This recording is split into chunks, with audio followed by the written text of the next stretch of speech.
It's episode 283 of The Platformers, a show about games and nerd culture, and I am your host, Brian Barnett. I am the co-host. Go for I'll it. steal the show from you. I am Kris Cornelisse, aka Delphi. Back to you. And Lucas. I'm Lucas White. How's it going? And Jarrett. I just received fried rice. Oh, Some hell eggs yeah, on dude. it. It's delicious. I haven't tried it, but I have to assume it's delicious. We're all jealous of the fried rice. 283 episodes? That's a lot. It is a lot. It is a lot. This week we're going to talk about a lot of things, including Dragon Gaiden, Rise of the Dragons. We're going to talk about Aliens Dark Descent. We're going to talk about fried rice. And we're going to talk about what it's like to record 283rd episode with some cool peeps. I'm just saying, it's complete bullshit. There's no way a shrimp fried that rice. It's true. They're saying this.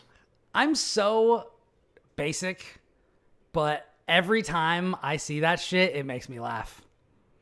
I'm so easy. You guys. You Some telling me a jokes are just shrimp for fried you. this rice? You hear it once, you heard it 1,000 times. It's the same. It's same the chuckle. same thing. It's the same thing. It's the simple things. It's just as good. It's just as good the thousandth time. That's great. I think the one that did it for me was the Disco Elysium one, just seeing all the various voices in his head just debate whether or not the shrimp fried the rice and in that style. And it's like, yeah, I love it. I love it. Reason 10,000 that I need to play Disco Elysium. You really need to You play should Disco definitely play it Elysium. now since it's all voiceovered. That is true. And I've had it this whole time. I bought it ages ago, like on GOG, when it was like, there was like some sale or something like that. And I was like, everybody likes this. I'll pop this down. But for whatever reason, I was just really intimidated to start it. It's kind of like Cyberpunk, where it's just like, like I want to, but I'm also like, not sure I'm in the right space for this.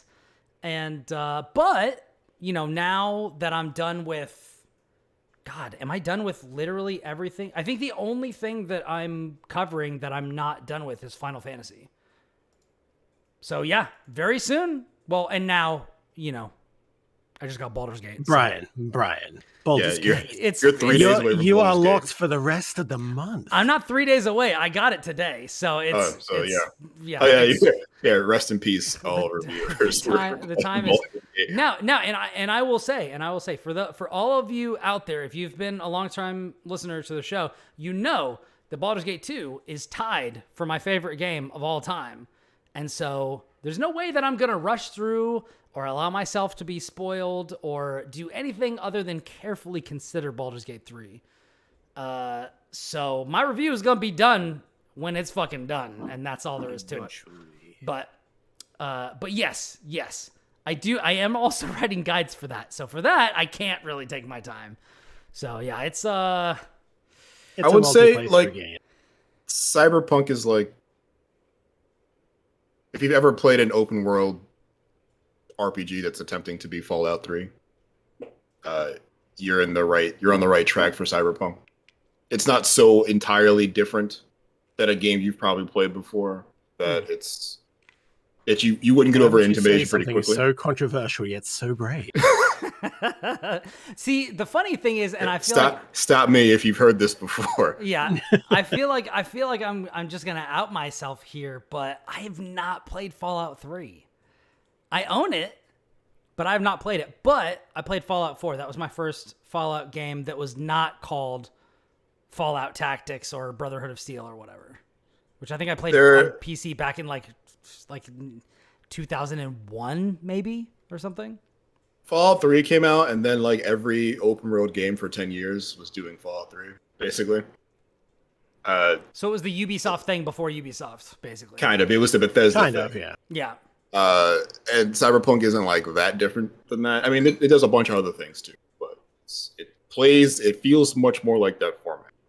I would say conceptually and mechanically, it is a lot like that. I give you that completely. It rises above it in terms of like, you know, actual writing quality, characters, delivery, performance, all that kind of stuff. Yeah, it has, 15 years to to build on this formula.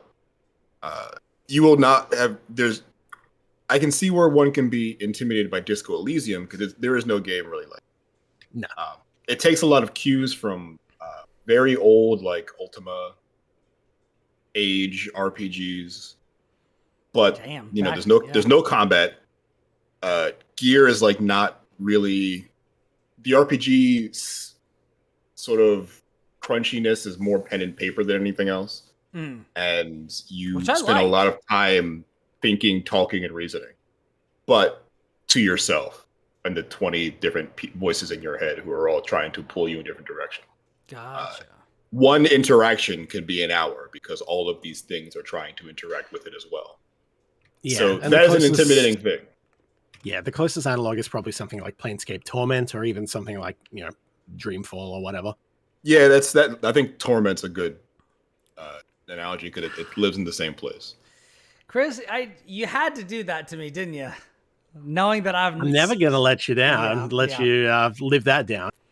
It's like, I get it. Like, Baldur's Gate is one of your favorite games. I get it. I should play Torment. You gotta play the other side of the coin. It's true. It's true. Because that's a coin I you've flip. Never played toys. I have it installed. I've owned it. It's another...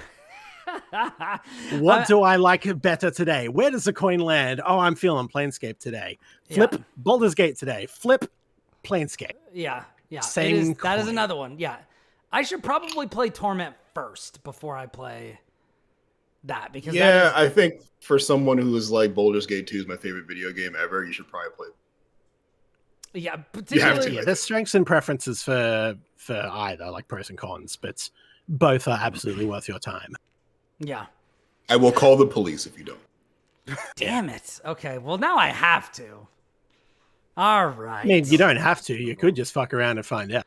That is true. Yeah, if you want the police at your door, you can just do whatever you want. That is true. That is true. But I have a long-term, let's say, pointed, profound dislike for the police. So maybe I'll just play the game that might, that might usurp my favorite game of all time because I have just got a notification. Oh, hey! What's going on? I won't make... Bella Scott 17 has followed. Thank you so much. And said, hey, mate, in chat. Hello. I hope you're doing well. How are you doing on this fine evening? Assuming it is even an evening for you because our it very could be own... a morning. Yeah. Our very own Kris Cornelisse over there. It's his morning. So there you go. That's morning sunlight behind me, behind the curtain. It is indeed. And this is evening. This is sunset creeping in through my window. Yeah, mine too, right? Belle has asked, how are you doing? I am doing quite well. I'm enjoying a nice, lively conversation on my many shortcomings and blind spots in, video game history with my friends. And there's nothing like being exposed in public for your shortcomings. Man, never played Torment. Hate to see it. To just make a good day into a great one. Ritualistically shaming in front of the whole internet. It's a good It's day. true. That's what it's all about when it comes down to the end of the day. Also, I'm That's enjoying... why we record these podcasts. It is true. Also, I'm enjoying a nice Moscow Mule with, God, I want to say like 4.5 ounces of vodka in it. So ending the night strong. So I'm saving all my drinking for next week. Yeah, it's true. It's true. There's no reason that this can't just keep going and continue from here. But 4 ounces of vodka and a Moscow Mule, that's the start line, not the finish line. That is fair. That's the warm up. You still gotta run the race, my dude. Yeah, we're stretching here. Yeah. Well, I mean, it's like I'm home, and I'm just like I'm vibing with my friends on the internet. But I did just have... See, the problem with this is I'm having what I would call a relatively powerful drink. And what I had for dinner was a chicken burger with lettuce wraps on it. So I got nothing to absorb this. So it's probably going to hit me pretty quick. But anyways. Oh, but calorie conscious. Why don't you have any art stuff for your channel yet? Well, We did have art. So longtime listeners will also know that we used to stream this on at Platformers Pod on Twitch, but then we moved to my personal one because we've totally changed over the cast. Now we've got new co-hosts and all that sort of stuff. So I figured why not just do it on my personal channel so I have fewer things to manage. Yeah. It was a hostile takeover. Brian absorbed everything. It's all his now. It was true. Yeah, we should have all of that stuff. But I don't yet, and I need to commission an artist to make some stuff for it. But you should have art. You should play Torment. Look. The to-do list grows longer every moment. If you're writing this down. If anything, this show and this stream should be it's just a monument to all of my sins, basically. Finally. I'm being taken to task. But yeah. Well, in that case, you should definitely play Torment because it's very fitting. It is that I should subject myself to that. It is very true. Another game you should play also, not before Torment. Okay. Tyranny. I have played Tyranny. He's played that one. We've talked about that one before. Tyranny is like the step between like Baldur's Gate and Torment. Now you get to take the full step in Torment. I think it came out at a bad time. It came out like right before President Trump was elected, and nobody was feeling playing that literal tyrant and fascist. It was a bad time in 2016 to play Tyranny. 2017 though, great time to play Tyranny. Yeah, I think perception on that one did get better. I don't know, it kind of didn't get the marketing push that obviously Pillars of Eternity did because it wasn't, Kickstarter backed, a massive blowout success and reigniting the whole, second wave of like, hey, we're going to revive these old genres that people aren't making games for. Here's us, Obsidian, wanting to make a classic RPG. Here's Pillars of Eternity. Did well, is good. And then it's like, yep, cool, making a sequel. By the way, here's Tyranny, just kind of out of nowhere. In between Pillars and Pillars 2 is this other little thing we were doing. Same engine, same the strangest systems, game but much different. But I think better for it. Just, it's shorter, it's more focused. It's one of those games really concepts more so with like Pillars. Endings that are like completely different. You can play through that game completely differently multiple times and have 4 different, like completely different experiences playing that game, where that's not true with a lot of games with multiple endings. There's so much. The endings branch off practically from the first hour. Right. And there's so many important, like super valuable, very, very, very like impactful decisions you make almost all the time. Like that person you think will remember you, if they're still alive, they absolutely will. If you're ignoring the creeds of the people who are that you answer to for whatever reason, you're not responsible for that thing that you let go, and they will hold you responsible until you figure it out. And that will last longer than you think it will. And a whole bunch of that game is very much like every time I've only played it like 2.5 times now, but every time I play it, it's like I owe it another one for sure. You learn so much about it every time.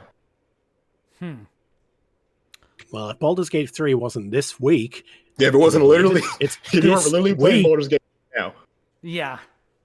I've been playing early access for 3 years, but it's out this week. Yeah, it's so funny because it's like I went to, people know like I have a backlog that I enjoy like keeping up to date.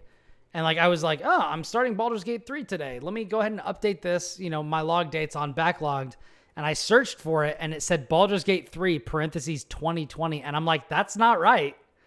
Like it's 2023. It's coming out right now. Like, what are you talking about? But yeah. We've had Act 1 or some of Act 1, who knows, for 3 years since 2020. And who knows? It's changed. It has been added. It has had 9 massive updates, and they've done some things I liked. They've done some things I didn't like. They fixed a lot of the things I didn't like after the fact. I'm so keen. Yeah. I am so keen. And who knows? Maybe some people, if they work really, really hard, they'll be able to finish Act 1 before the embargo lifts. Psych. My Baldur's Gate 3 experience was getting access to it on the Google Stadia press account. And My deepest condolences. not actually getting around to starting it before the service shut. Yeah. Well, you missed the boat on that, I think. Yeah. That's okay. So did Stadia. Yeah, sure did. My ownership of Baldur's Gate 3 disappeared into the mist. Well, Imagine launching that'd be time Baldur's to Gate on rectify that. Stadia. Yeah. What That a is- stupid sentence in 2019 to say. It's pretty wild. It's pretty wild. Stadia, man. I was like the only person in the press actually using Stadia like for fun. Were you really? I must have been. Nobody else. I know Trevor Starkey used to do some news for IGN. Runs a site with Logan Wilkinson called That Nerdy Gamer. He is the only other person I've ever seen like casually play Stadia. Wow. Incredible. Yeah, Like just feet up in bed, just kind of just Wow. playing. Like, what are you doing? Playing Stadia. I played Stadia before I knew what it was. So I was in one of that, like the pool of people who was playing it before it came out, when they were like, hey, we're testing a new streaming service. And if you test it out for like at least an hour or whatever, we'll just give you a copy of Assassin's Creed Odyssey. And I was like, oh, Yeah. okay. Like, why not? And so I tried it out on my laptop, and I was like, wow, this is actually pretty good. And then, I got a the thing afterwards. And then, of course, as everybody knows, I played through Assassin's Creed Odyssey until the point where they're like, hey, you can't play the story anymore. You need to go do some side stuff. And I'm like, okay, How much side stuff? I'm not going to All do of that. it. All because of the side stuff. You just gave me a Forever. huge story hook, and I want to see where it goes. And then I just quit playing the game. So there you go. There you have it, guys. The tragedy of Darth Plagueis the Wise. Ironic. Yeah, that's the story he was going to tell young Anakin It's about true. getting to level 30 in Odyssey and having to now go do some islands and do some side quests. Until he got to level It's 45 impossible. so that he could get on a boat and go to another city. Is it possible to learn this power? Not from a Templar. Incredible. Yeah. Anyways, this is indeed a video games podcast. And occasionally we do talk about games. So we've got a big topic tonight that I believe most of us, if not all of us, have touched. Chris, have you played Double Dragon at all? No, I haven't. Okay. I'm the odd one out listening for the peanut gallery who hasn't played it. So please, Yeah, enlighten me. and Will was not able to make it, but I'm sure that he will give his thoughts on this the next time he is able to be on. Something last minute came up, so he was not able to make it. So, but we played it, and Lucas and Jarrett played it, and Jarrett reviewed the game for a little site called IGN.com. Imagine Games Network. Imagine Games Network, Oh, man, that and one. the deep lore, indeed. Full of people who absolutely agreed with my opinion. 100%. Hey, it's only natural, right? If I've learned anything in my many years in this industry, is that comment sections are unified in support of the writer and just giving them their plaudits and all of that. It's just, it's beautiful. Isn't it so edifying to be in the industry and just experience this level of just unprecedented support? They trust your expertise, that you spent time attempting, that you don't want the worst for the stage. You spent 20 hours playing, more hours than they'll probably spend playing it in ways they'll never play it. If they play it at all. To understand it in a way, if they play it at all. If they even read the review at all. Yeah. Really, they just saw a number like, I don't like that. Into the comments. How we got. dare?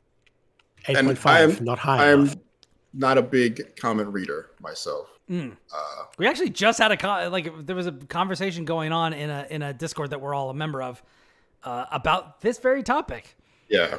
Don't read the comments. If you're a writer and this is a thing you want to do or a thing you're doing already and you're trying to you might find yourself in a place with more traffic, with a comment section, with a forum or something, and you're thinking,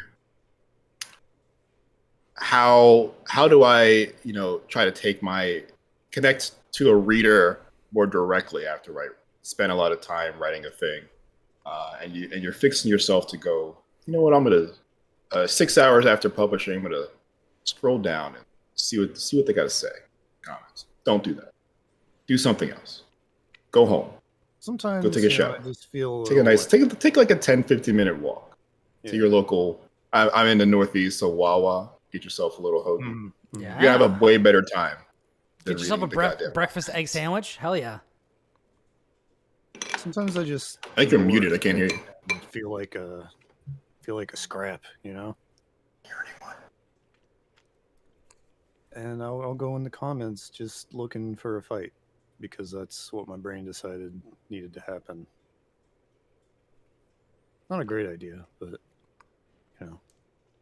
Yeah. Alternatively to the other, and similar to what you're saying here, if you're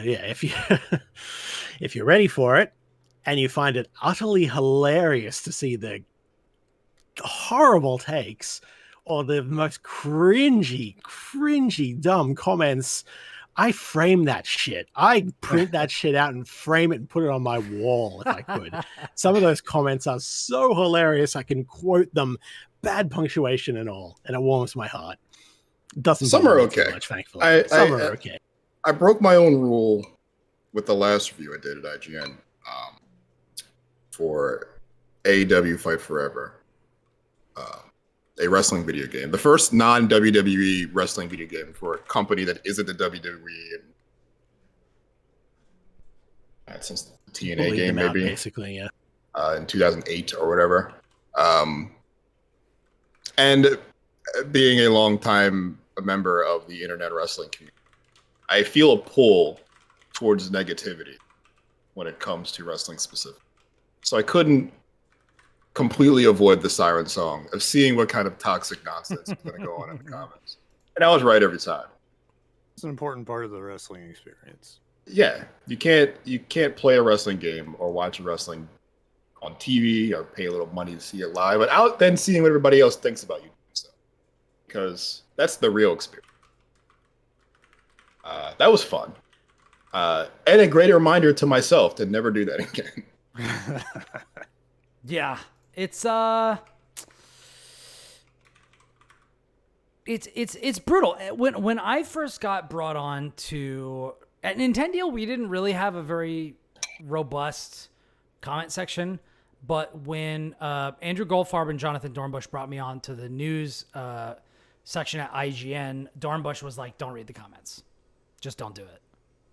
And despite his good advice, I can't help myself. I have to do it. And you just got to know sometimes. I Inquiring do. mind.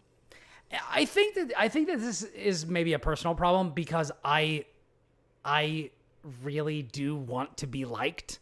I want to be understood. And so I kind of seek that out, which, hey, maybe that is a peer into my own soul. Maybe that's why I do this show. Maybe that's why I talk, with my friends about games deeply, because I want to put my thoughts out there. I want to be understood. I want people to, I want to find people who, I don't really care if people agree with me, but I want to find people that I can talk to about things in a meaningful way.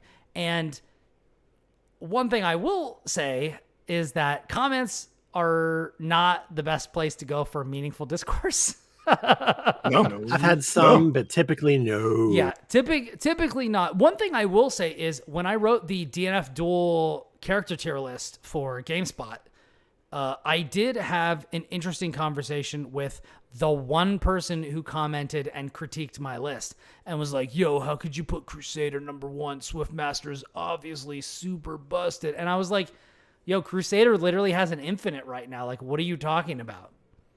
And we had like a good conversation about it. And I kind of, after the fact, this person, and this is a unicorn that I am describing. So do not hold out hope for this. But this person was like, wow, you're like really thoughtful and you replied really considerately. I really appreciate that.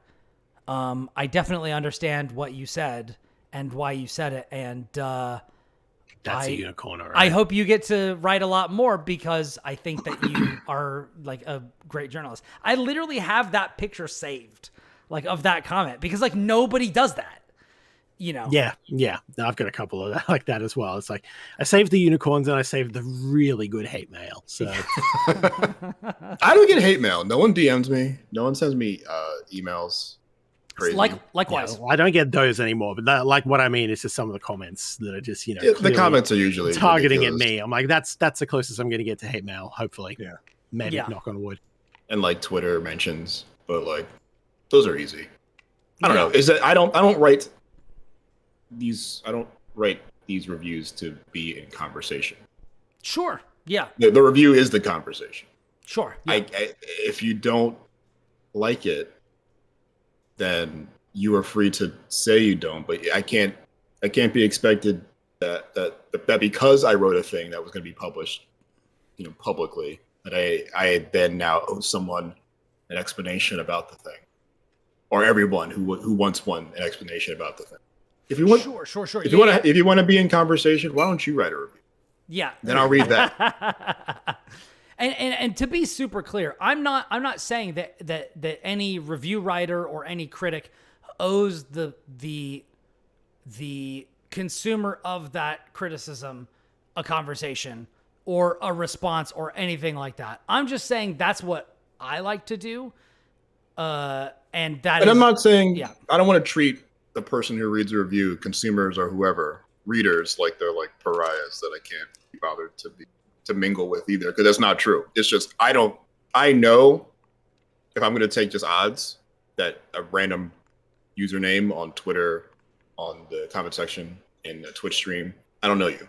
So if my first interaction with you is you saying 2 sentences of just wild nonsense, then I have no responsibility to talk to you.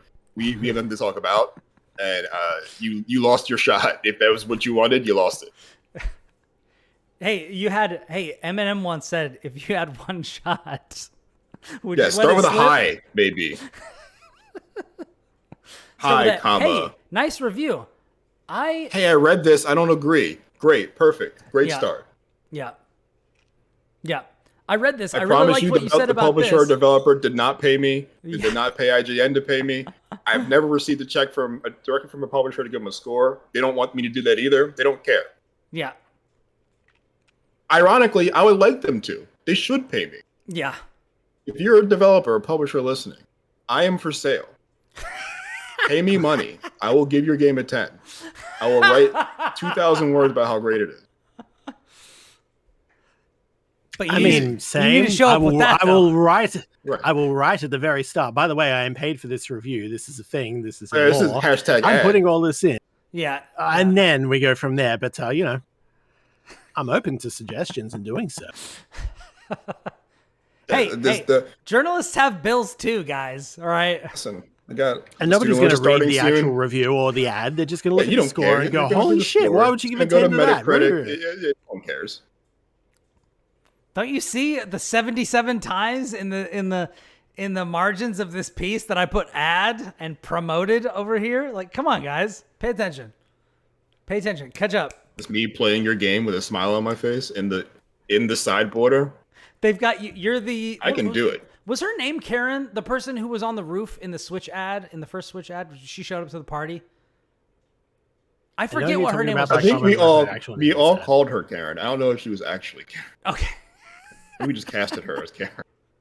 We just decided. The people decided that she was Karen. Whatever her birth name was, it does not matter. We dubbed her Karen. That's her new name.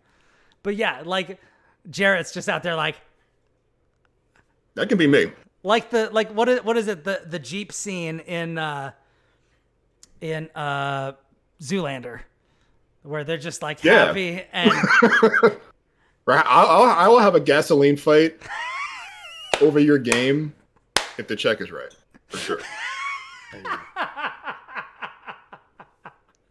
R.I.P. Jarrett died in a freak gasoline fight accident. Who could have expected it? Who could have expected this? Nobody. What a great way to go. Died in a freak gasoline fight accident. God damn it. So, this is amazing. So in conclusion, Double Dragon's pretty good, yeah? Yeah, so let's... So I definitely have my thoughts. I've talked a little bit about that a couple of weeks ago. I think it was 2 episodes ago. I talked about my thoughts in the, like, my preview thoughts of Double Dragon Gaiden, and I've got my own stuff and all that sort of stuff. Oh, here we go. Mum Jum in the chat says that's the new top rating. This game is gasoline fight good. So now we've got 2 awards that the platformers can give out. We've got the coveted Catch the Fever award, and now we've got the gasoline fight good award. There we go. A gift that keeps on giving. You heard it here first, guys. But yeah, so I shared my thoughts on the preview build. Lucas and Jarrett, because our listeners and viewers have not heard your thoughts yet, I want to start with you guys. Jarrett, since you did it for IGN, I am curious to know, because your review is already out there. Actually, Lucas is as well, but I want to get into that. I'll throw it to you, Lucas, afterwards. But Jarrett, I want to throw it to you for like however long a summary as you want to do. Let us hear what you think. It's interesting because I did the preview and the review at IGN, which is the first time I've done that. I don't think that's super common to have somebody do both of them. It's not necessarily. This is more uncommon. I got the code for the game like a month in advance to do the preview. Yeah, but it was the whole game. Yeah, it so was wild how much time we had. I was like, wow, this game, I can beat this game in an hour, but I got this game like a month in advance. Shout out to them. Not to throw anybody under the bus, but getting a review code for a game that is maybe nearly 200 hours long 4 days before it comes out versus getting a code for a game that's like maybe a couple of hours long, like a month ahead of time. Like I please, developers and PR people, please send us codes with sufficient time to play a game at our own pace. And they moved that game up. They did. Moved it up a month. They did. And they said, fuck you specifically, Brian. Yes, they did. They said, fuck me specifically. And I was like, me? What did I do to you? And they're like, and they said, yes. And they said, yes, you specifically. We know what you said about Divinity Original Sin 2. We were watching. And I was like, damn it. Okay, fine. All right, I probably deserve this. The Larian spies. They know. Yeah, they know. But anyways, back to what you were saying. And a little behind the curtain stuff, the embargo said, like, you only play a certain amount of this game for the preview. You give like a time limit or something. There is no way to know what that time limit is. Yeah. It's like 90 minutes maybe or something like that. That's what I was going to say. But it's not like the game turns off in 90 minutes. It's just like you just time yourself, I guess, and after 90 minutes you can't play anymore. So if you're godlike, it's like, oh, okay. I got to the final boss the first time I played it in the preview. Wow, really? And then I didn't get back for like 2 weeks after that. Wow, yeah. My first run I got to. We had very different experiences. And I was like, well, how the fuck? What do I show? This is the whole game. I did it in an hour. It's under 90 minutes. What do I do? But I just played one run and I was like, this is what I'm going to do.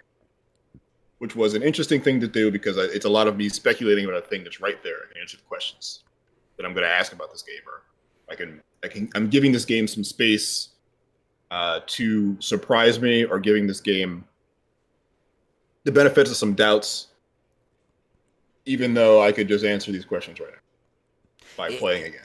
It might be worthwhile for people who are unaware what the difference is between a preview and a review for a major site like IGN. Yeah, so I mean, I think people approach them differently. There's there's no real style guide for it, but it's kind of like I know for me personally, I try not to make any conclusive yay or nay, this good, this bad about a game that I'm previewing. Especially if it's early, because all these things can change, and they probably will. I tried to keep the conversation around the thing that the most base part of the thing I'm doing. So, for example, maybe Double Dragon's probably not a great example. Maybe there's a game that was, I think it's in early access now. I did a preview for it called Rip Out. Rip Out is a Doom-like game, but the gimmick is it's like a little bit roguelike. But like the aliens you're fighting have like appendages that you can take off and like equip to yourself. But you can only, the preview I did is like 1 or 2 missions in like the same map. So there's not a lot you're not seeing a lot of variety, but you are seeing what this game is trying to promise, which is the runs are procedurally generated. You're going to do a lot of hot swapping weapons on the fly. The weapons you're going to be playing with are a little bit contemporary. You're going to have your shotgun, your assault rifle, all very spacey.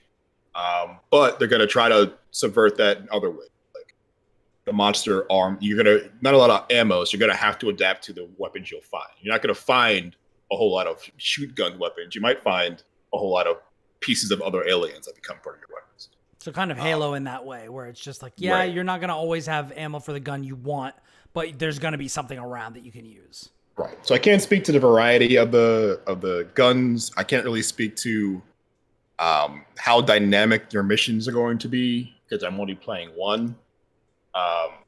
The enemy variety I can't really speak to either. But that main loop of going into the ship, I have a couple of objectives that are going to progressively keep me deeper and deeper, and then I got to get out before I die. That's like the thing I have to talk about. That's way different than playing, let's say I was going to review that game. Whatever, I'm hypothetically getting a full release build of this thing. So everything that's in it is intentionally there. And if something's missing or broken, that's either, something you try to make them aware of, or that's a mistake. Or they may already know, and there's a day one patch. They'll usually have a review guide, hopefully. But what's in this game content-wise is what's going to come out, and that's what they wanted to come out, I have to assume. Yeah. And then it's more decisive. I'm doing X, Y, and Z. Does X, Y, and Z feel good? Does this feel repetitive? Does it feel like a game I've played before? Is it doing anything new or interesting? Or is it not doing anything new or interesting, but at least it's doing this like derivative thing well, et cetera, et cetera? It's a more analytical process when you're reviewing. In preview, you're like, I'm playing this thing. I can see where it's going. I don't want to say it's there yet or not. Very rarely do I play a preview game. It's like, this game isn't it. And I don't know if it's ever going to be it. Yeah. We can make snap judgment calls, basically. Right. You never want to be a person telling you not to play a thing based on a build of a game like a year before that game. Like, that's still in development. Absolutely, they're still figuring this out. Yeah. Previews for Double Dragon, previews though, about like the whole thing. Yeah. It's different. It's happened to me a couple of times where like I'll be doing a preview of a game and it's literally the whole game. Like that was the case when I wrote the Humanity preview for IGN. It was just like, well, I just have the whole game already, but I'm only responsible for a preview. So it's about, to me at least, and obviously like this is a thing. This is one reason why it's really important to find reviewers and critics that vibe with your way of looking at things. Each person has their own philosophy that guides them in how they do these sorts of things. So for me, previews are about giving benefit of the doubt, giving grace, and looking at what this game could be, understanding that, like Jarrett said, a lot of things can change between here and launch. Well, depending on how early you get the preview. Sometimes when you get the full version, then like, as we were talking about for Humanity, for me, and then for all of us with Double Dragon, you already have the full version. And so it's probably not going to change unless there's a day one patch, which are common, but in games like this, where it's a beat 'em up, it's fairly straightforward. Like in my experience, it's fairly unlikely that you're going to get a day one patch for something like this. where it's a bigger game, or something like Baldur's Gate, something like whatever, some AAA release, like you're gonna get that day one patch, and that could change a whole wide swath of things, and so you need to kind of couch your thoughts accordingly beforehand to account for that sort of a thing. So that's one reason why, like, I don't know about other sites, but for IGN, like, the idea is, like, if you have hangups, like, those might get fixed. So, like, don't, like, super dwell on those, Yeah, it's like technical stuff is the stuff that I try not to go ham on, because the fact that, a sprite wasn't where I thought it should be when I hit the button to talk to a guy. I'm talking to an empty space because the guy walked away. Like, that's probably a thing that's fixed. Yeah. I'm playing an embargoed game currently that is in the process of being fixed, and I can't actually continue playing it until it is. So the levels in which the development is a slippery slope, and you try to, the more you review games, I think, and like review them at a particular level where you have to have like a real relationship with like publishers and developers. It's easy to just kind of like pick up a thing and treat it however you want, and then treat the thing you write about it however you want. But as a person who like learned that, like, after you meet these people, you're like, I don't really just need to go ham and write 1,500 words about how a thing completely sucked. Like, how is that constructive? Am I doing anything for anyone? Am I doing anything for me? Is it just like a cathartic thing, or like, am I trying to speak to? Would some people like it? Would some not? What? Yeah. Some people love a dunk fest, and like, I mean, I've read plenty that I'm like, yeah, this is like exactly the little reptile brain in my head needed this game to be chewed up and spit out. But like, I don't like being that person. I especially don't like, after 10-ish years of doing it, meeting these people who are just regular people trying to get their goddamn game out. Yeah. Work. So you try to give them the benefit of the doubt. I try also not to be prescriptive. I don't want to tell you how I wish you did the thing. If you did X and I wanted to do, I would have rather you done Y. It's really not my business. Like, you made X. I just need to tell you if X works. If I can tell you if I liked X or don't like X. Yeah. But me telling you should have did Y is not. I'm not a developer. Yeah. I play a lot of games. I've seen a lot of design, like, just by playing games and critiquing them. But I'm not a designer. I'm not gonna pretend. I'm not gonna enter the conversation like I am one to try to tell a designer that I can design better. They are very different skill sets. Yeah. I'm not gonna do that. Which is a thing I really had to avoid in this game, in Double Dragon, because Double Dragon is a revival of. I mean, there's been a revival of the beat 'em up for the past couple. Yeah.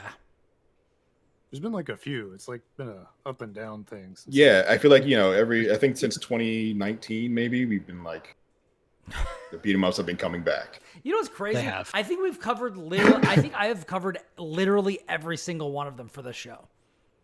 So we had we had Streets of Rage 4, we had TMNT Shredder's Revenge, and now we've got Double Dragon Gaiden. Mm-hmm. I think two Souls River or City Girls? Lost Souls were in there somewhere. River City Girls was last year. I covered that one as well. I did not cover River City Girls or River City Girls 2, but I've heard River City Girls 2 I reviewed for IGN as well last year. Okay. And I played River City Girls 1 2 years before that, whenever that game came out. So we're like in the thick of bringing beat 'em up back. And they're basically all great. Like, they're all at least good, and I think that's no different for this one. Yeah. Especially since the last Double Dragon game with Double Dragon 4, which was like attempting to be a Super Nintendo game. Yeah. Again, which was an interesting call to make in 2018 or 17. I forget when that game came out, but it was like recent enough where like the aesthetic doesn't work and the design doesn't work. So why are we doing this specifically? Yeah. And then it was followed by like a bunch of things that are like, hey, we're going to do kind of the Shovel Knight thing where it's like, this is how you remember the Super Nintendo games, but it's not actually how they played. It's got a lot of modern conveniences, with Streets of Rage and TMNT. Right. Streets of Rage has like, lots of links, lots of big combos. Yeah. River City Girls turned to is an RPG really. TMNT is exactly like, this is not Turtles in Time, but it's how you remember Turtles in Time. Yeah, exactly. There's such a value in modernizing, and I think the take Double Dragon Gaiden has on attempting to do that is interesting. It's a roguelike, which is its biggest sort of like, maybe tied for its biggest sort of mechanical difference from A, games in its series prior, but B, its contemporaries, where every run is different a little bit because of these choices you make at the end of every scene or boss or whatever. And the tag team sort of mechanic is something you're not going to see anywhere else either. So like attempting to stand out mechanically first, because if you're putting your IP up against the other big beat 'em ups here, you're not beating Teenage Mutant Ninja Turtles, obviously. How many people like really connect to Billy? Like really have solid memories of like, that's my guy. I mean, I know there's some Abobo sickos. But people love Abobo. People love the Abobo. But like, they don't have the cachet for nostalgia like all these other brands did that already came out already. I think part of the disadvantage that Double Dragon and Streets of Rage have that TMNT does not have is that Streets of Rage and Double Dragon are not like transcending media. Like TMNT is everywhere. I literally just wrote a thing. Like there's an IGN Plus or IGN Rewards giveaway sweepstakes that's going on for 4 Xbox controllers that are Teenage Mutant Ninja Turtle themed that have fucking pizza scents that come out of them. Like it's ridiculous. Like nobody is doing that for a Double Dragon Xbox controller that smells like Billy after he gets into a fight. Like it's like hits you in the face of a nunchuck when you die, you know. Yeah, Billy and Jimmy are not Ryu and Ken, right? No. Like nobody cares. No, they're not even Soul and Kai. Like no, and like it's one of those things. Even Ninja Turtles have been around 40 years. They've been everywhere in much different iterations, but are always recognizable as the Turtles. Mm-hmm. Double Dragon's been a bunch of places too, and they look different from each other everywhere they go. Yeah. Like the Double Dragon movie looks nothing like Double Dragon game. It's just nothing like Double Dragon cartoon. Like Shadow Lord is not in the movie. He's not in these games. Like he's just a guy they made for the cartoon. He's not in this game. There's no reference to him. It's like you have such room. Nobody knows what this is, so you can make an identity for it. Yeah. And I think like using the mechanics to make that first impression strong to start the process of that identity making thing is like a really wise move on this part, because if I remember anything about this game, it's the roguelike and the tag team. That there's 14 characters and they all feel different, like very different. Yeah. And mixing and matching them is necessary. The fact that your progress changes depending on the order in which you tackle bosses. I really want to talk about that. That's really cool. Like these are mechanical. I can't remember specific mechanical things about Streets of Rage 4 in that. I remember how it looks. I remember particular characters in it.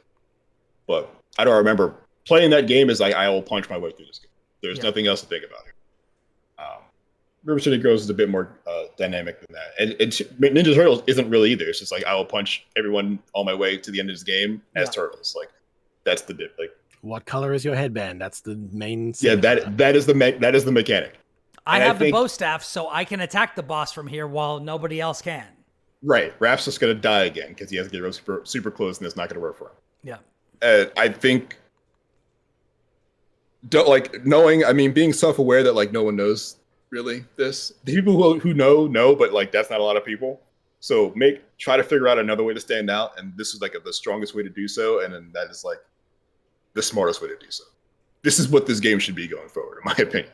Whenever if the sequel happens, triple down on this. Yeah, because this you can make this feel better. You can make this feel more. You can fix all the hangups, all the problems I had with it, all the problems that might exist objectively. But this is how you stand out. Yeah. And I think another interesting thing is like, we were talking about like, oh, Raph has to get up close and, Donnie can be far away. Like that is also true here. You've got characters with different movesets. You start with 4 characters, just like the Turtles, and you have, Marion, who can shoot people with a gun from across the screen, which is great. You've got, I want to say, like, we're talking about the characters not being Ryu and Ken. Is Jimmy the blonde or is Jimmy the one with black hair? I think Billy is black hair and Jimmy is blonde hair. Okay. So Billy is more short range. Jimmy has longer range and he deals more with kicks.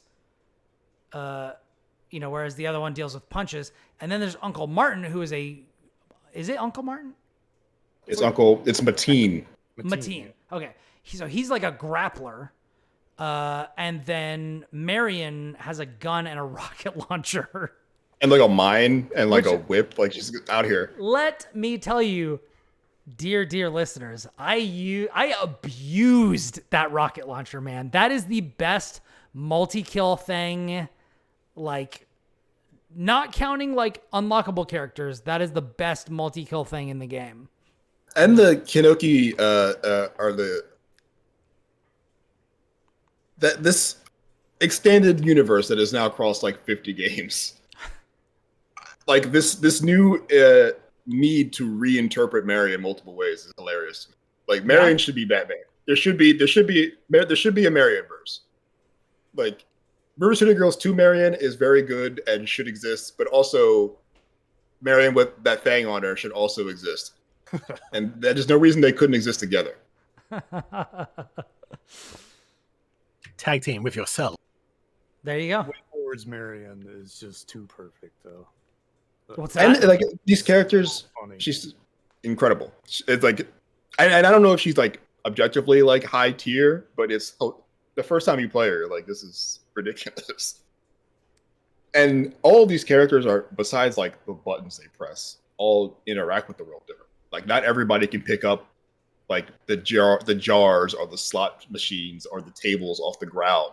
Not everyone can pick up weapons that enemies use. Not everybody has defense. Like there is no defense button. There is no dodge button unless your character can dodge or defend. Like Mateen has a shield that he can charge with that also gives him basically super armor against projectiles. So he can just charge through gunshots. Yeah. Where you couldn't do that with a Bobo, who also can charge, but he doesn't have a shield. Just those little, mechanical flourishes that really encourage playthroughs and repetition. Doubly encouraged by the roguelike elements and triply encouraged by the fact that our run is it's longer than your normal roguelike run, but it's shorter than any beat 'em up run, unless you're speed running. Like you could probably beat Streets of Rage in under an hour, play it a bunch, you know what you're doing. But TMNT is pretty long comparatively. Yeah. Like, right. Yeah. That's at least 2 hours, I think. Yeah. When I was playing it for like regularly. It's just, and like I gave it a 7, I think, which is I think what Metacritic also. I think Metacritic also agrees, which is like rare for me. Usually I'm pretty low. Metacritic's pretty high. I'm glad we can meet on the minds here with my peers. Hey, you're representative now, man. You've made it. There you go. Yeah, people like it when I'm on track. When I'm like a point or two lower, they hate that. Clickbait. Descent. Well, it happens.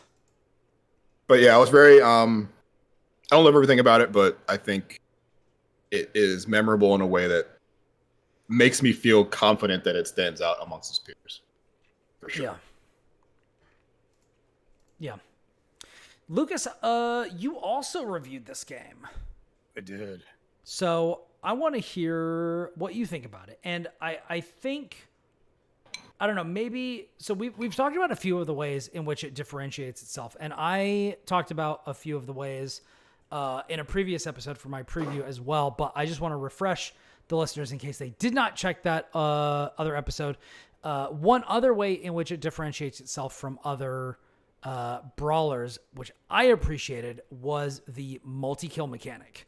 So when you use a special move, I think it is only a special move. I don't think you can do this normally. Yeah, when you defeat multiple characters with a special move, it will generate healing items for you. So if you kill 3 enemies at once, it will give you a healing item that is a hot dog for 25 life.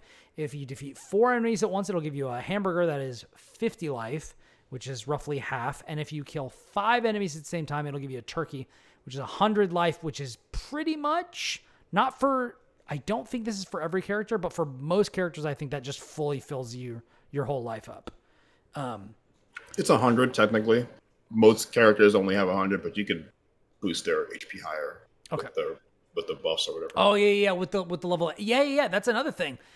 Talking about that, at the end of the levels, you can pay with your currency for like different upgrades that will make your abilities better, that will give you like better stats, that will, make it so that, when you tag between your 2 characters, it will knock everybody down so that they'll have a safe knock-in so that they can't be comboed, and all that sort of stuff. Because there were a number of times when, particularly when I was on the last encounter in the game, when like one of my characters would get hit and I would tag the other character in, but the character I tagged out was still getting comboed and would just die. And that is like really infuriating, particularly when you are short on resources, which is another thing that you use to buy your continues. Your continues get more and more expensive as you go on. So if you die early, sometimes it might just be beneficial for you to quit and start over again. Whereas like if you get to the end and you basically haven't continued at all, you can really grind against the last boss if you're having trouble. Now, personally, I did not buy all of the characters. I saw that there was one 50 token character, and I was like, I'm just going to go for Big Air. And I just saved up until I got the 50 token one, and that's who I beat the game with. I used the 50 token character and then Marion to beat the game. And as soon as I started using that particular character, I was like, oh, this character is like busted. And that was it. I was able to do it. But yeah, I am interested to hear, with that kind of groundwork laid by Jarrett, and then that previous context. I want to hear what you thought of the game and what you said in your review, as well as anything else that you have to say about it. Yeah. So, where should I start? I definitely come from it as like a fan of brawlers. Like I like Double Dragon, I like River City, and have for a long time. So for me, there was a really big adjustment period to it, because it really doesn't play anything like a brawler normally does, like at all. One of the things that really stood out to me the most was just how punitive it is for like anything you do. Like the whiff recovery on just about anything you do is really high. You really have to like commit to what you're doing. Like if you run and you stop running, your character like skids to a halt. And jumping too. Yeah. And like, I'm pretty sure like anything you do, you can also get hit out of no problem, unless it's like, the shield charge, since that has the super armor, but even then it's very vulnerable. So a lot of the game to me felt like being really careful about what I was doing in a way that these kinds of games don't normally ask you to be. Especially combined with like the crowd control thing. So it's like the whole game is like maneuvering around the screen in such a way that not only are you picking your like openings really carefully, but you're also trying to do it so you get at least 3 guys together. And of course, like so many times in this fucking game, it would be like, here's 2 guys. Yes. God, that sucked so bad when I was on a boss fight and I was down to like just an absolute piddly amount of health, and they're like, we're gonna send you a wave of guys. It's 2 guys, and I'm like, son of a bitch. Okay. Yeah. So we're just gonna wait until they add another guy into the mix, and they're like, we're not doing that. Yeah, or like we're doing it, but you have to like get to the edge of the screen without getting your ass beat first. Yeah. Um, and some of these customers are pretty tough. Yeah. It's interesting because like in a lot of classic beat 'em ups, positioning is also really important, but in like a different way, because they're so heavy on like you gotta stick and move. Like you punch the boss and then you immediately go up or down to get out of the way, whatever it's going to do, then you can answer it. Or like if you're hitting a guy and there's another one behind you, then you can stop and take care of what's behind you and like get out of the way. So it's like taking advantage of how strict like the planes of movement are to stay safe. Whereas in this one, it's like you're having to manage like the whole space. And that was really fascinating to me.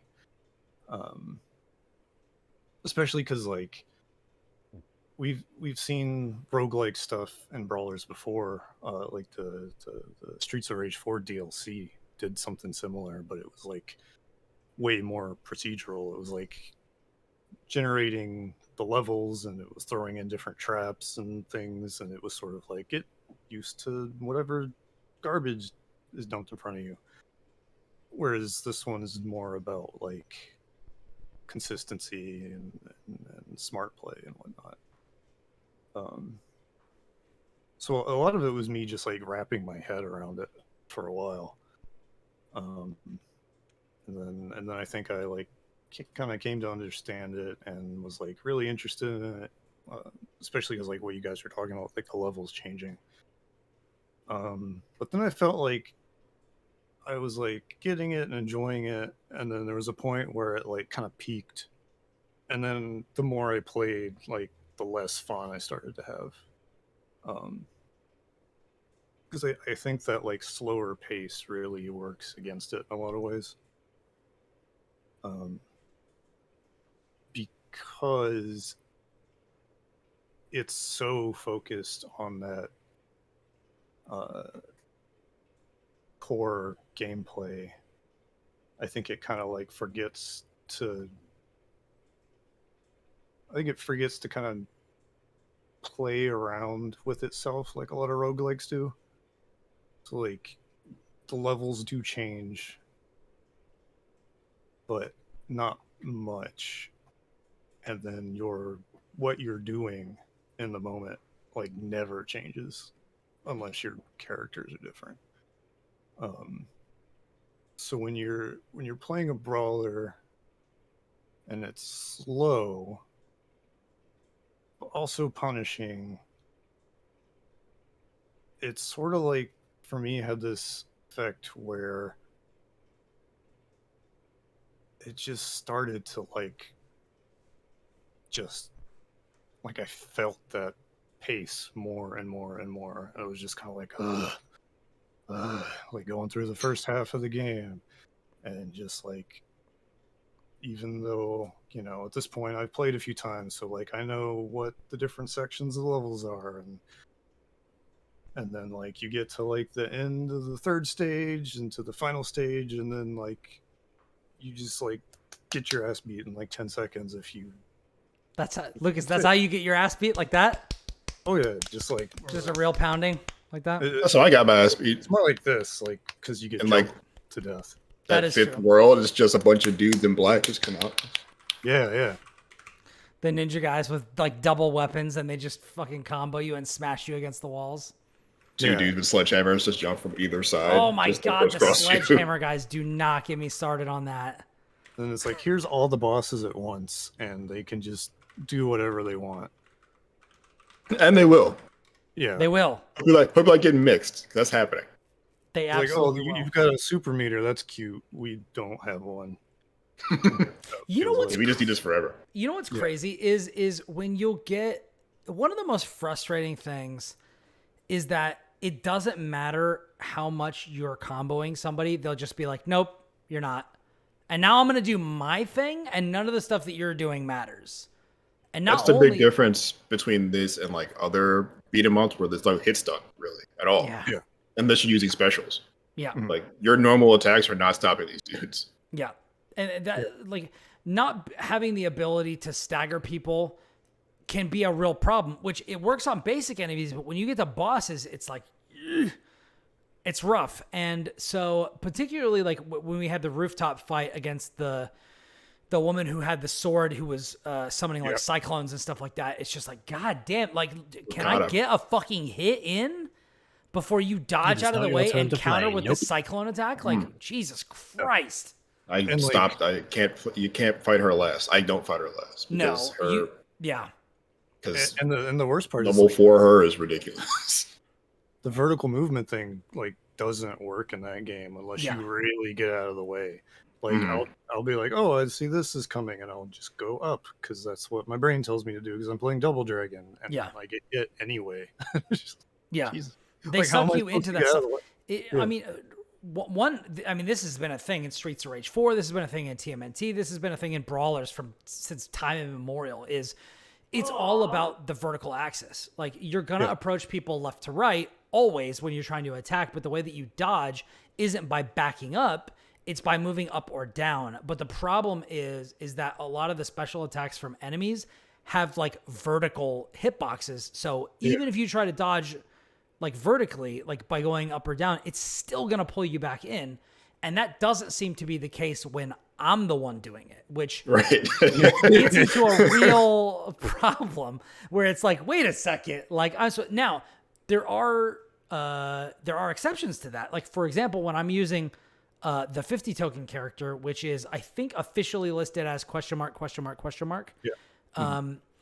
But when I'm using that character, the unknown character, their shit just goes everywhere. And if there's a bunch of people all around me, doesn't matter, I'm going to hit them. And their area effect on all their abilities is huge, which is why I felt so powerful when I was using them.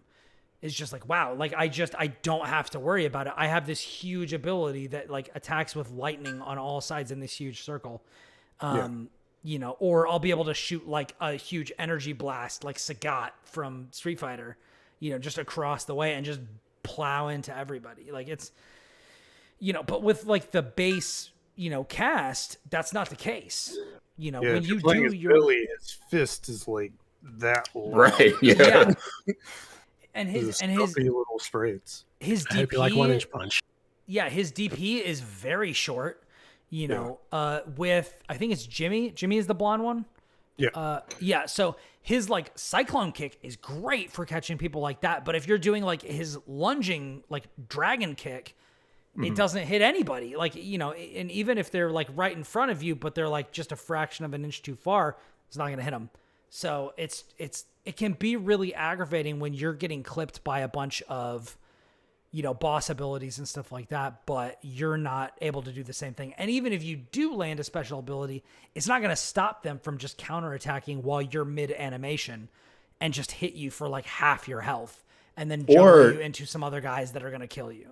You may hit them, but they recover so well that like all the work you did to get to that position to get your little special off and maybe even tag into another one won't matter because they're going to baffle out of that. You're back in the same problem. Yeah, especially like, as you go on, like the end of that game, the difficulty spike is ridiculous. It is. Yeah, it's definitely like it is a very different game. The first 2 levels to 3 levels than it is like depending on. And this is the thing. Depending on which stage you go to third, level 3 can be not that bad or really heinous. Yeah. And then level 4 is always tough. And then the final area is really freaking hard. Which is definitely like my experience with the game. But yeah, it definitely got to the point where like, you know, we're talking about the tornado person. I definitely started just leaving the like army guy for last because I found him like pretty easy to take out. Like the helicopter fight. Machine Gun Willie. Yeah, whenever I like figured out, like the first time I fought him, I was like, how the fuck do I do this? But once I actually figured out what you're supposed to do, I was like, oh, this guy's like pretty easy. Like, I'm not going to worry about this. I'll just leave this guy for last. And I took out like whichever one had, I forget who it was, but the person in, I think they had red, who had like the dual weapons, and they were like a mid-stage boss on like, I think the Egyptian stage. Chin Mai, I think. Yes. You can unlock him too, yeah. That person I found really difficult. There was one, I think it was like the first or second run I did.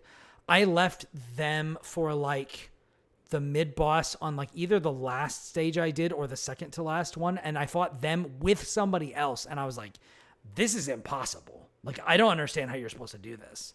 And then I was like, all right, we're going to take these guys out quick. Speaking of Machine Gun Willie, like the first time I fought him when he brought the helicopter out, I spent so long just trying to figure out how to hit him. Yeah. Because like, to respect with what we're saying about like the vertical hitboxes, like he just flies across the back of the screen and shoots his machine gun down. And it's like, if you want to hit it, like it turned out I was doing the right thing the whole time, but you have to be like on him to like hit him out. Meanwhile, like you can't get out of the way of the machine gun fire in a way that makes like practical sense. Yeah. Without giving up all your space on him, you'd have to run to the bottom of the screen and you'll never catch him. Exactly. Because your dodges are things like don't have invincibility. Well, some have like an invincibility window, like Marion's has a window. Oh, but okay. like it's not necessarily at startup. It's not at the end either. So like I tried to dodge a lot of things, and I pretty much always just got hit. Yeah, it's like the 2 or 3 characters that can dodge are like, why? This doesn't even matter. Yeah. So I think it's very. It's funny that you left Willie for last, because I think I used to him and I think Okada I do first because I don't like the platforming in this game. As that later on in their levels, the platforming gets pretty big. Yeah. Especially Okada's, or I think it's Okada's or Willie's, where like they're in an apartment building and like the floors are all broken out, so you just gotta hop between door to door. Yeah, that sucks. Yeah, this is the one where you're like you're going into the area and then there's like a broken bridge or something, and then you come back out and you have to jump across a bunch of gaps. Yeah. That's Willie's. Mm. Yeah, I didn't mind that at all. I had one problem the first time I did it, but after that I didn't have any problems. You know, when you go back into the room with a bunch of rats and stuff, and then you go into the elevator to go to the roof. Yeah, like I found that tricky at first, but I don't know what it was. Like after the second time I got there, like I was just like, oh, this is like pretty, I don't know. I just got into a rhythm, and I felt like that stage, unlike a lot of other ones, tended to give you like a lot of enemies. So it was really easy for me to keep my health topped off. So that was kind of the thing where it was just like, I had to finagle it a little bit, because in those multi-level sections, it would be like, I'd have to wait for like the big fat guys to come to me with the other guys before I did like a big multi-hitting move to get my healing. But once I actually was like, okay, I'm just going to kite these guys around until they all group up, then like I didn't really have any problems other than the guys with the guns, which do show up in those levels, which was a little bit annoying. But that was definitely not as bad of a problem to deal with for me as dealing with some of the other bosses. Like the bosses are really the hang up point that I had, you know, with regards to like just the general difficulty of the game. Yeah. It's just like there's so many ways that you're just, I think, underpowered or under-equipped to deal with just it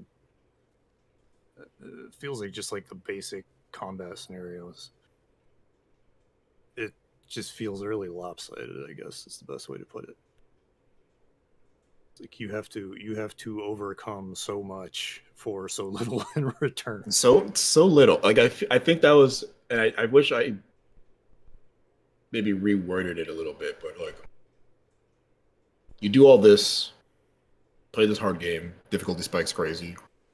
You cash out, your gold turns into tokens that you can use to unlock in the token shop, which you use basically to unlock characters. but you can also spend it on like art, music, and tips. Tips, which like, come on. You can buy tips on how to play this game better, which seems. I mean, it's like 1 token per, but like, why am I buying? I shouldn't have to purchase at all, even with fake money. Like, the fun fact that my super bar is actually segmented. I could spend it multiple times instead of just one time before it refreshes. Like, that's kind of a thing I'd probably know by now. A. And B, you probably should have just told me. Like, I gotta earn tokens for you to tell me, like, very basic things about this game. That seems fucking silly. Especially since I'm not gonna spend... There's no way in hell I'm spending tokens on tips before character. No. Like, ever. No. Yeah, I like art. I love a good art gallery, but I think what was the other one, like music? Yeah. And it's just like stuff for the sound test. Yeah. Yeah, you just sit like so sit much... in the music screen and do nothing, like turn it on, I guess, in the background, because you can't like turn it on during the game. You can just listen to the tracks.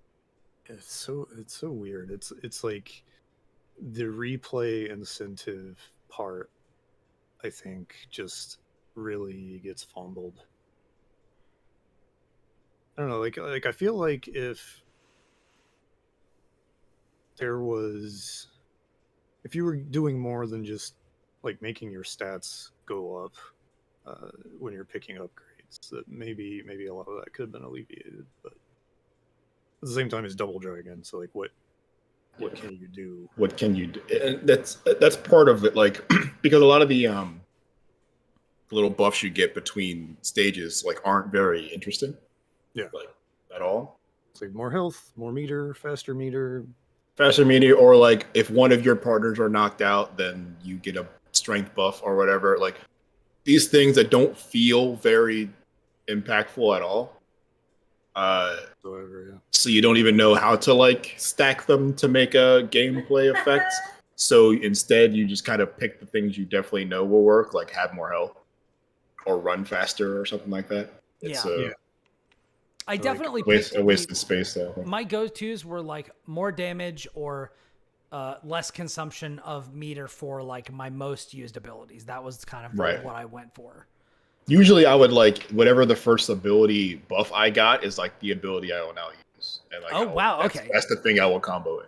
So you try to let the game kind of guide me. Yeah. Oh, okay. Interesting.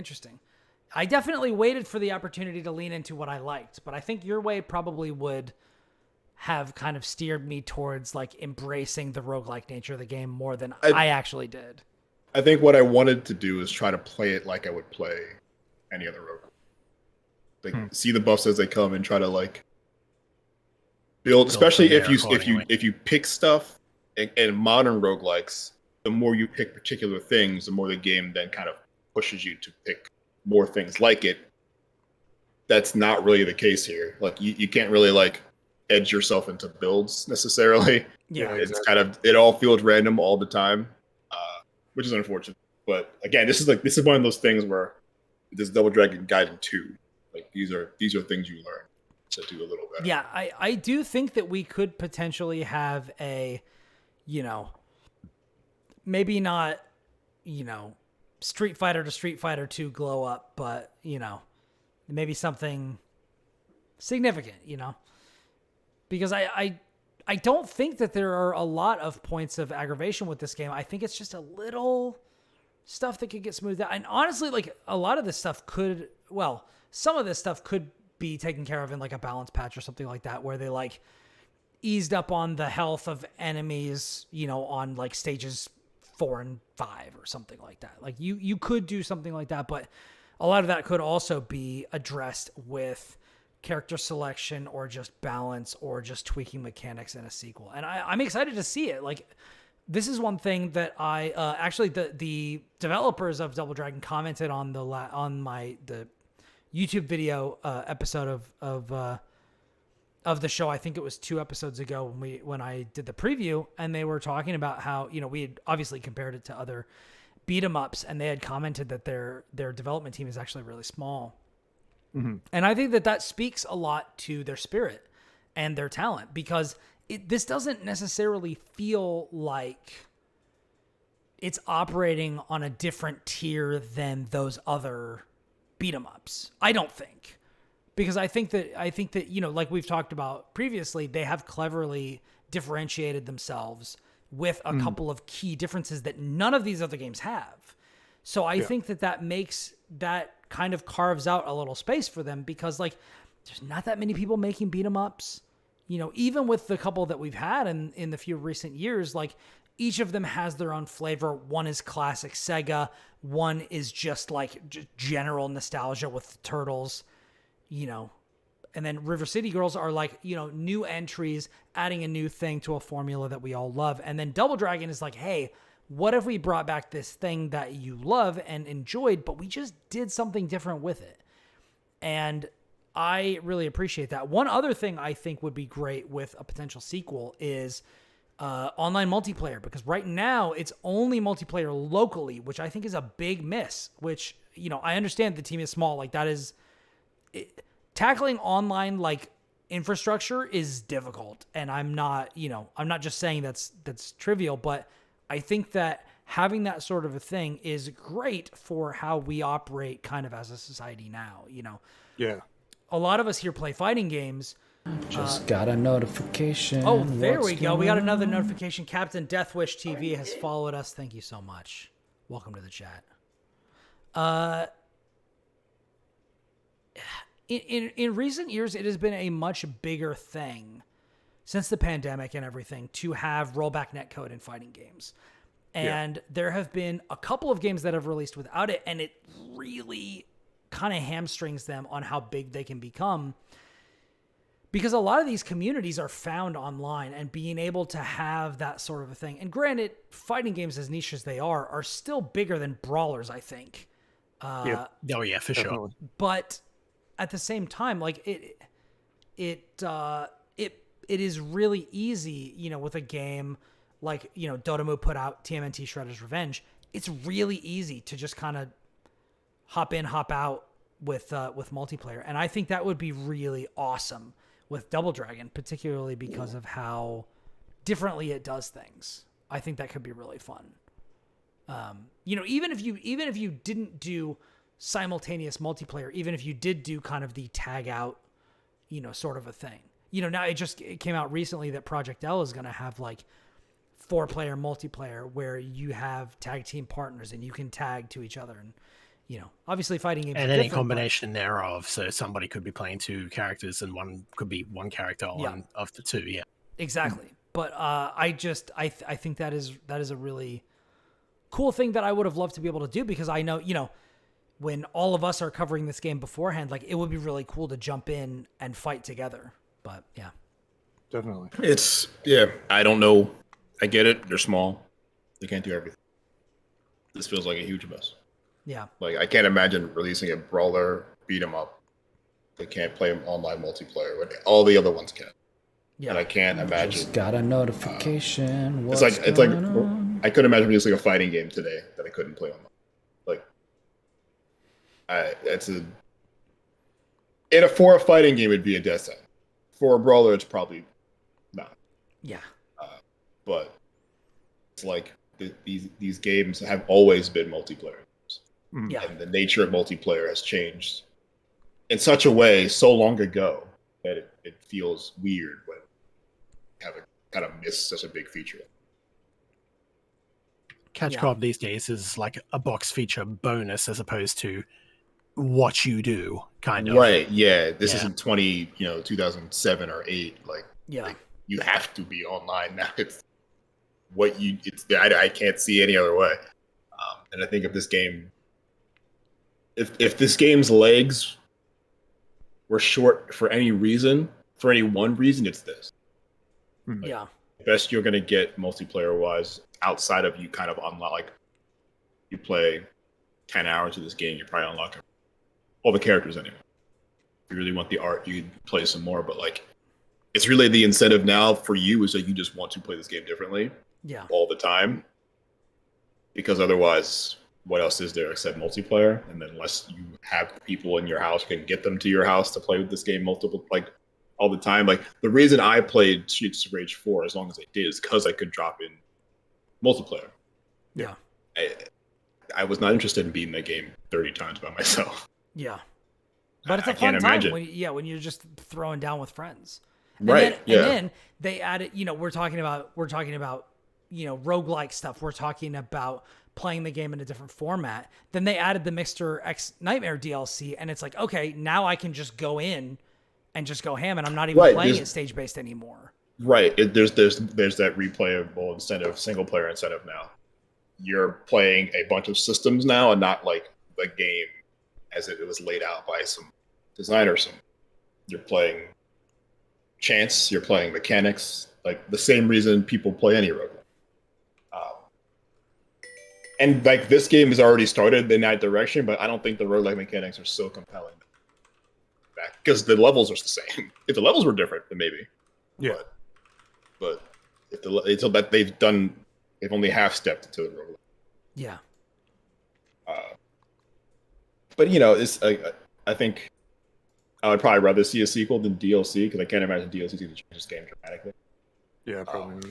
I don't even know. Yeah, I don't know what you would do with it.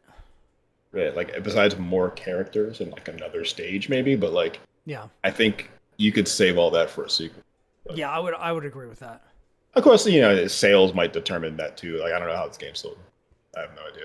Yeah, I don't know. I don't know that we know yet. It's a little bit too early. Like an experiment. Like I think the interesting thing is Double Dragon and we'll call it River City. Both of those IP were snatched up by Arc System Works a few years ago. Yeah, it's true. Yeah, because like neither of these IPs have like homes in a way, or had homes for a while after like Techno sort of went away. And it's interesting to see how much, especially with like River City Girls, the way Arxis has kind of like pushed the two brands together in like a shared universe kind of thing. But also like when you have all of that and like your River City Girls, where just like it's got everything, it makes sense that did well, and it makes sense that's getting like. Plus, it's Way Forward, and Way Forward are very good at what they do. This is true. So like, it's cool to see Arxis trying different things with these IP, and I think it's the fact that Double Dragon has the like weird little tiny game, I think makes a lot of sense. They're probably like, we have Double Dragon and we can do like the Double Dragon Kunio collection thing, and that seemed to do really well. But like, what do we do? Like Double Dragon 4 didn't go so well, so they're probably like, well, what the hell do we do with this, like, by itself? So I imagine this was just like a little like, well, let's try this and see how it goes, and we'll put a little bit of money on it, and maybe the way, give a small team a shot, see what they can do with it, and yeah. Exactly. Don't invest too heavily in it, but hope for returns and hope you can, by the sounds of everything you guys have been talking about says, this sounds like a rough but still solid platform for a jumping off point for a sequel where you really tighten it up and then you hit like Streets of Rage 4 level kind of solid revival, unexpected, really good beat 'em up kind of thing. So good, but not quite there yet is what I'm getting. Like with all the like problems we had there, I think really a lot of those issues are like under the hood kind of stuff, but like fundamentally I think we've all had a lot of good to say about just the ideas that they came up with and put together. Like it's definitely a really interesting take, even if it doesn't always work out well. Yeah, it's interesting. I wanted to ask. So I played this game on Switch. Mm-hmm. Where did you guys play it? Actually, Switch. I know where Lucas played it. Yeah. I played on PS5. Okay. Not It was that fine that on makes, PS5. yeah, not that that makes like a huge difference. I didn't find that it had any issues on Switch at all. But yeah, it's available on a lot of things, which I think is great. That's a great sign. It's on Steam, at the very least. Yeah, Steam, Switch, PS4, PS5, Xbox One, Xbox Series X, which I think is great for it, and also probably a good sign for things to come. But yeah, it is on. There are a few very, very high reviews. If we look on Metacritic, like there are a few in the 80s. There is a one in the 90s, which I think is a little wild. But not that I don't like it. Like I really like this game. Like this is there are games that I review, just, full disclosure, listeners and viewers, like you guys know, there are games that I play for review that I stop playing because I don't think they're good enough to finish.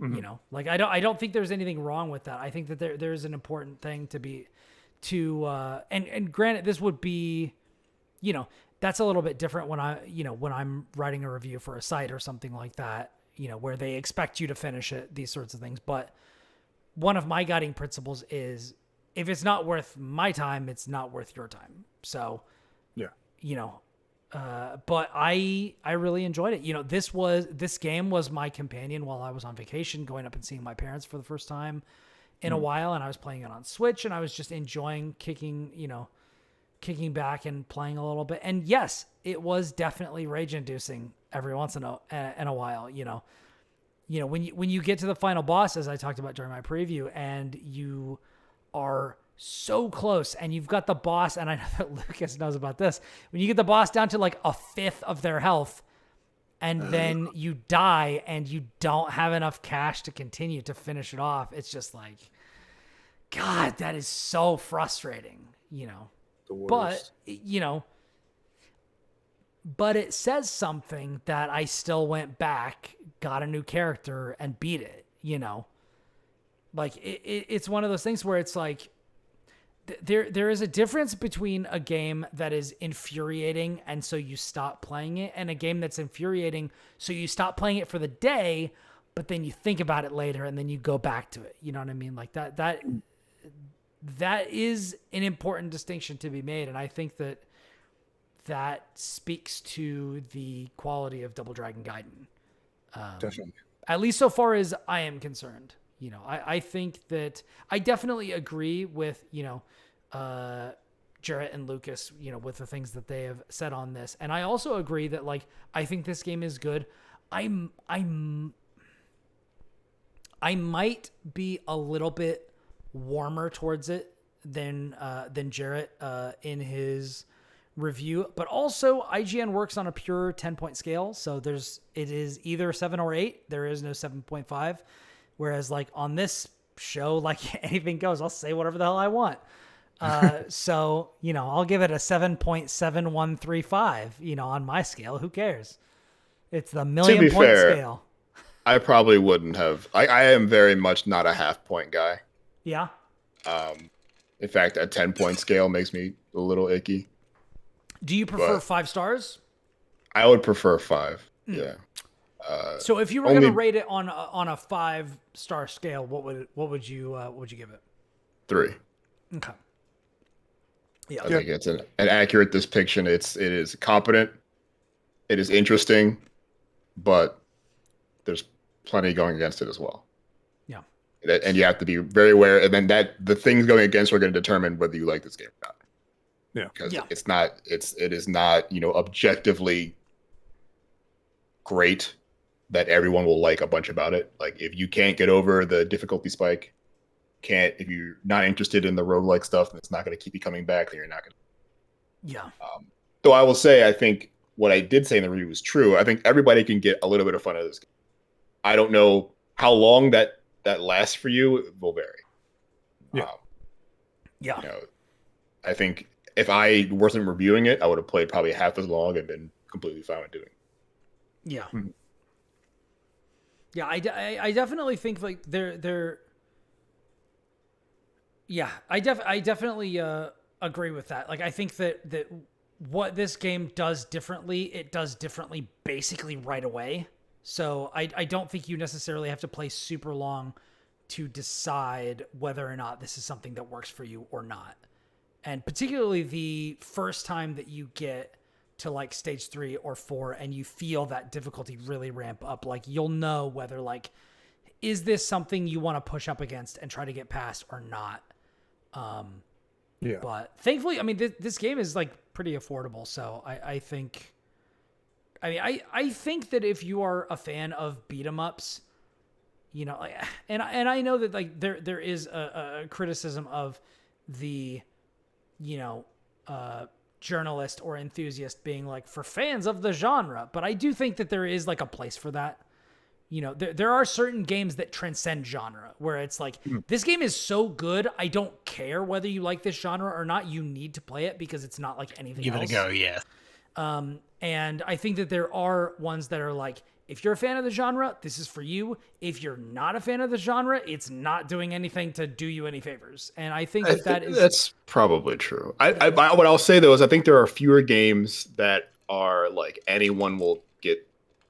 Anybody who touches this will like them.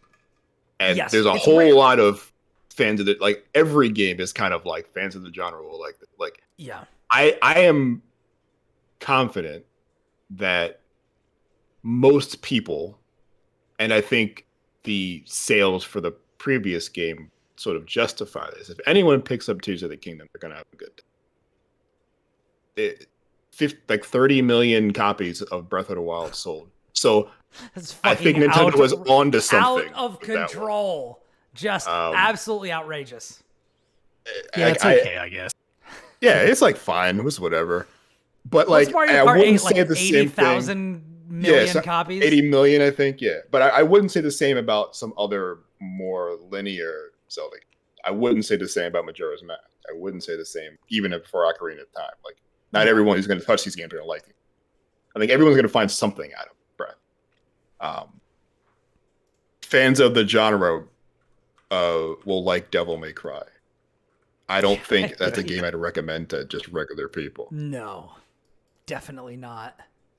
Definitely not. Although you could probably recommend more people play Final Fantasy 16. Maybe. No, you can't. It's on PS5 only. That is true. Be how people get into Devil May Cry, actually. Yeah. This is Baby's first Devil May Cry. Actually, would that be Baby's first Devil May Cry? And would Devil May Cry be Baby's first Ninja Gaiden? I mean, that's probably, if Will was here, that is exactly what he would say. That is what he would say. So I'm just going to channel. Hold on. You guys didn't realize this, but behind the scenes, we were doing a seance and we were channeling the dead ghost of very much alive Will Berger. So yeah, that is what we would say. Yeah. Let's actually before we move on, is there any other thoughts that that people want to talk about for Double Dragon Gaiden before we move on? Not really about the game specifically, but if you are like an old head Double Dragon sicko or whatever, and you want something more kind of traditional, if this doesn't really work out for you, Double Dragon Neon came out on Switch fairly recently. And that game's amazing. It came out in 2012. It's a way forward game. Very different from River City Girls, but like, I love that game so much. Way forward, just crushing it again. Yeah. I see their name. I'm just like, oh yeah, okay, yep. Yeah. This I know to look forward to this. That is the same situation, and I'm not trying to dunk. I swear. That's the same situation I was in with Inti Creates until they did what was it? That dragon game. Oh my god. Anyways, never mind. I know the one you're thinking of, but I can't remember the name. Yeah, it was the one where you played as like multiple classes. Anyways. Yeah, it was like their attempt at an RPG kind of thing, and it didn't work out. I remember I was at DualShockers at the time when that came out, and I was like, "Oh, really? That sounds really lackluster." And so, yeah, it did not work for me. But then they made Azure Striker Gunvolt 3 and totally redeemed themselves. That game rips. That game rips absolute ass. It's beautiful and wonderful, and I love it. I need to play those. Yeah, good time. It's good stuff. It's like we have Mega Man at home, but more so than that. Like, yeah. Real. I can't say that because they made the Mega Man for the longest of time. So, It is true. I do not. If you're gonna pick one of the two most recent ones, I would recommend you go with Azure Striker Gunvolt 3 instead of Luminous Avenger X, because they're similar, but one is way better than the other one, in my opinion. Okay. But anyways, let's talk about some other stuff. So we talked about that. Has anybody here besides me, and I know that Chris has, played Aliens Dark Descent? Not at all. Okay. So I'm going to talk about this. I talked about this a little bit previously, but now I've actually beaten the game, so I'm going to talk about it a little bit more. I won't belabor the point too much. Basically, this is a top-down, real-time XCOM-like, where it is set in the Aliens universe, and you control a squad of colonial marines as you go around the planet Lethe and try to kind of suss out the mystery behind an aliens outbreak. So very early on in the first section of the game, you discover that there is a crate that has been opened in the cargo bay of your ship, and it just had a bunch of alien eggs in it, and shenanigans the inevitable ensue. happened. Yes. And so then it is about going down to the planet and all of this sort of stuff. Whalen Yutani nonsense, and you discover all kinds of stuff that's going on with a bunch of civilian unrest and maybe some cults, who knows, and just a bunch of crazy nonsense. And so I've been playing this, actually, I believe I played it something like 30 hours, which is, hold on, let me pull up my Steam real quick. I watched you play like 15 minutes. Oh, that's right. We were hanging out while I was streaming in Discord. That's right. Yeah, it is good. I like it. It seems good. It looks really good. As the game went on, I did encounter, I have heard from other people that have talked about the game. Yeah, I beat it at 34.6 hours. There are, I believe, 12 missions in the game.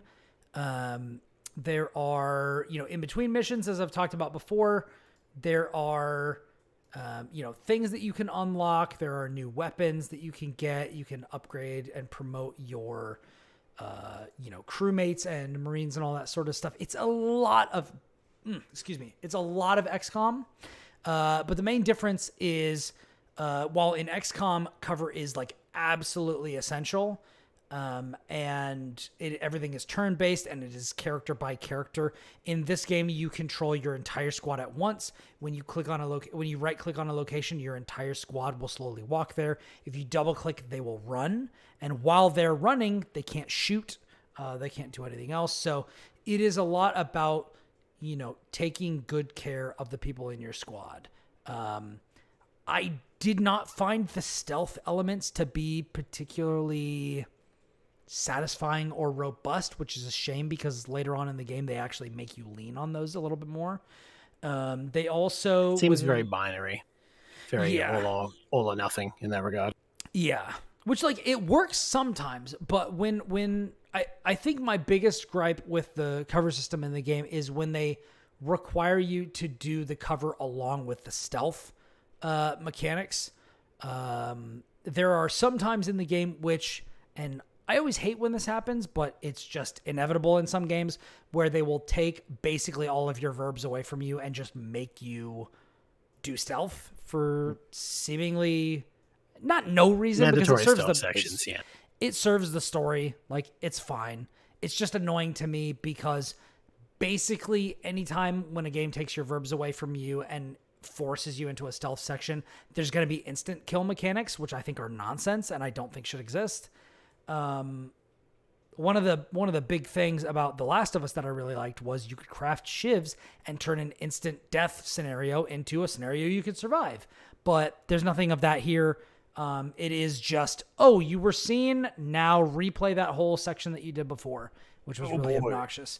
And it's doubly obnoxious when the game is not particularly generous with checkpoints, and you can't manually really save. So sometimes it would be like, I died, let me restart, and I was literally like just moments before when I had stopped. And other times it was like, I have to now run down this hallway and watch an entire unskippable cutscene and then do that whole thing again. And it's just like, oh, God. Do another objective and do all this. Yeah. So it's, but all things said, at the end of the day, I did have an enjoyable time with it. Hold on, let me pull up my backlog to see what I actually gave it, because I do stuff over at backlogged.com/ribnax where I review all these sorts of games. Hey, shameless plug for something that I don't get paid for. Yeah, so I think I gave that 3. Yeah, I gave that 3.5 stars. Oh yeah. I'll just go ahead and read what I wrote there, because I wrote this immediately after I beat it, and I was a little bit heated. So here you go. A gift from Past Brian. Here we go. Yeah, Past Brian said, really good game when it's not forcing you to do stealth, which the system is not great for, not properly informing you when you are unable to leave the upcoming mission, not letting you consistently find cover on items that look like you could, not warning you before defense sections end in cutscenes that will not let you regather your turrets, which are a limited resource, or introducing instant kill mechanics, forcing you to replay annoying sections. Other than that, it's really good.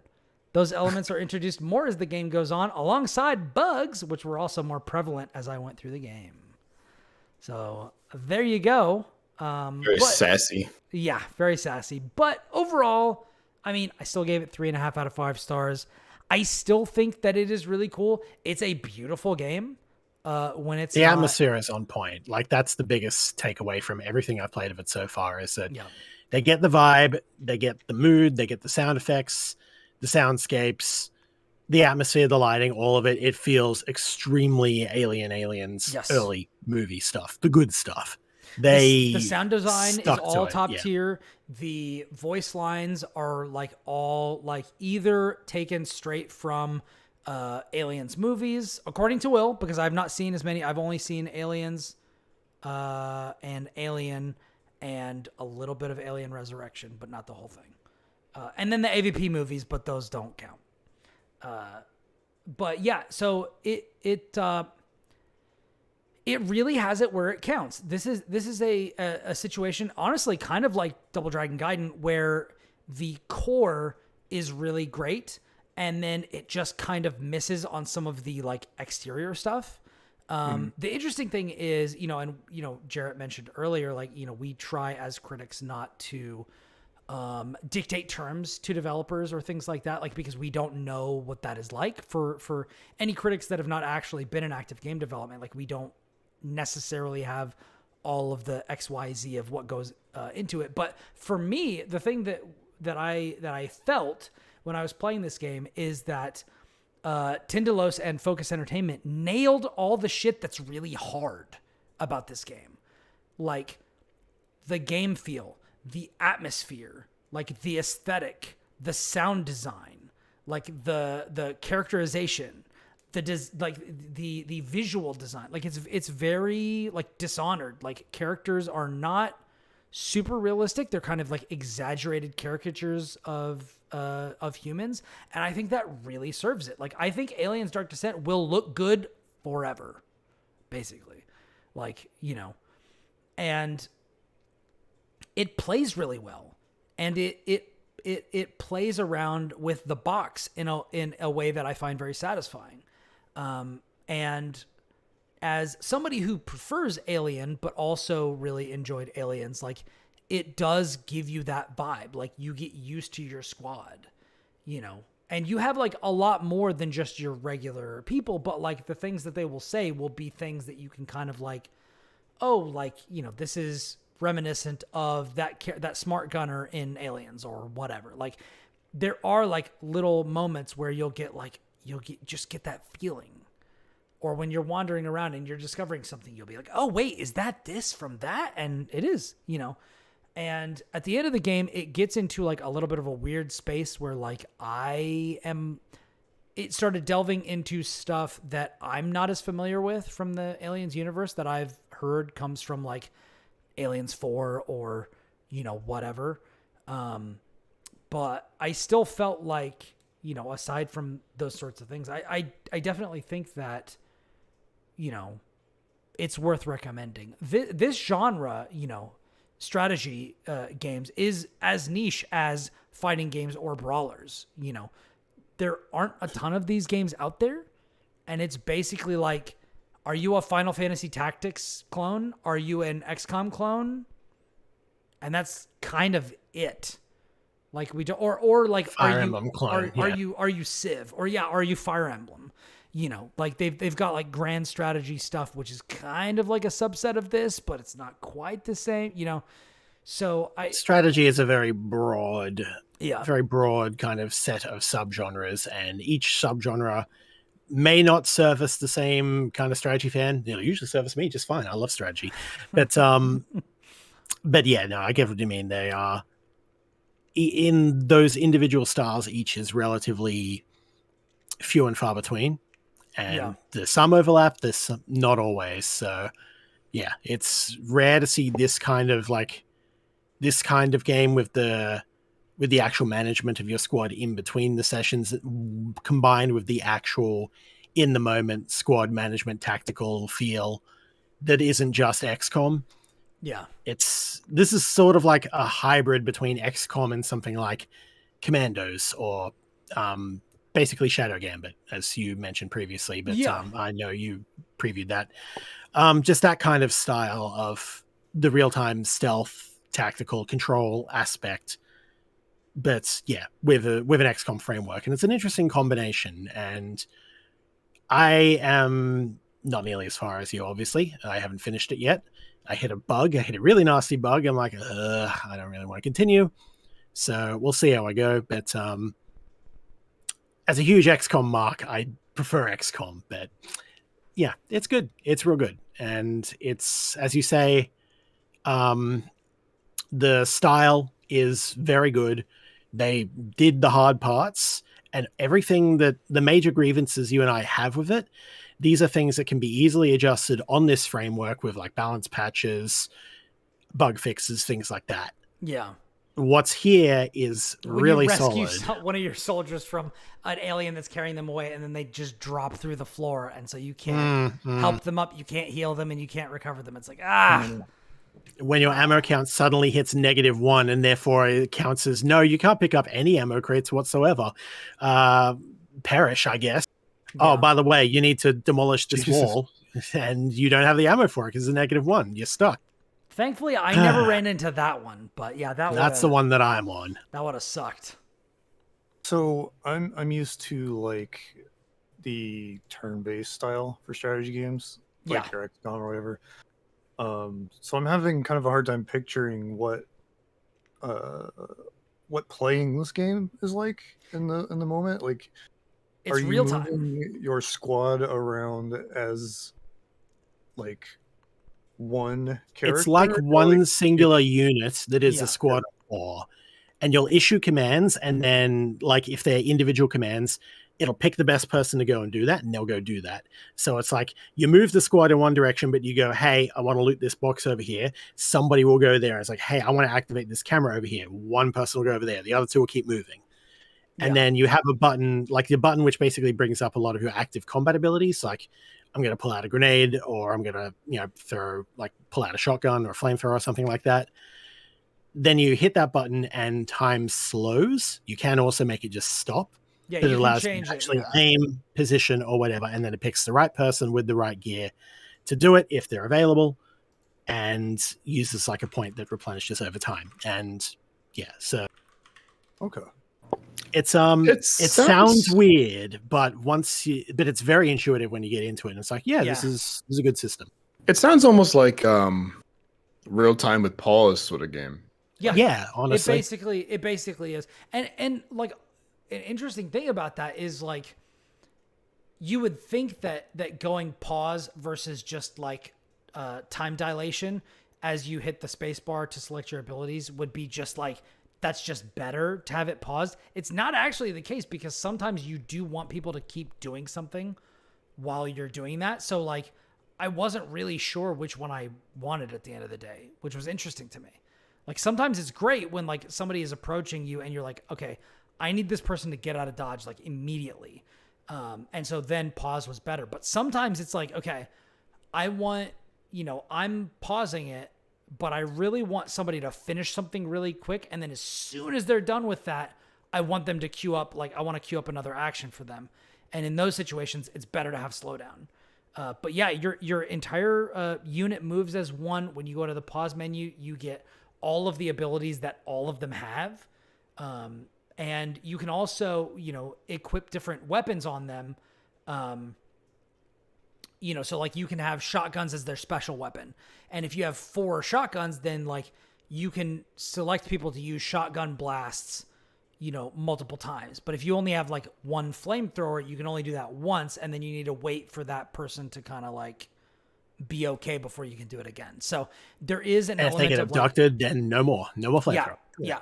There is an element of, getting your loadout like properly set up the way that you want. But also every time that they level up from level 1 to 10, you get their, when they level up to level 3, you get to select their class from one of 2. Like each person will have 2 randomly selected classes they can get. And I think there's the 5 sergeant, classes, I think. There's the sergeant, there's the sniper, there's the medic, there's the techer, and there's the gunner. And eventually you can actually upgrade your squad from 4 members to 5. So you can have 1 of each. But there is also like, when you level up, you can get class-based bonuses that will be free. Like you don't have to pay for those. And then there are ones that you will get that you will pay resources for. Typically they'll be like 30 resources, which is like not that bad.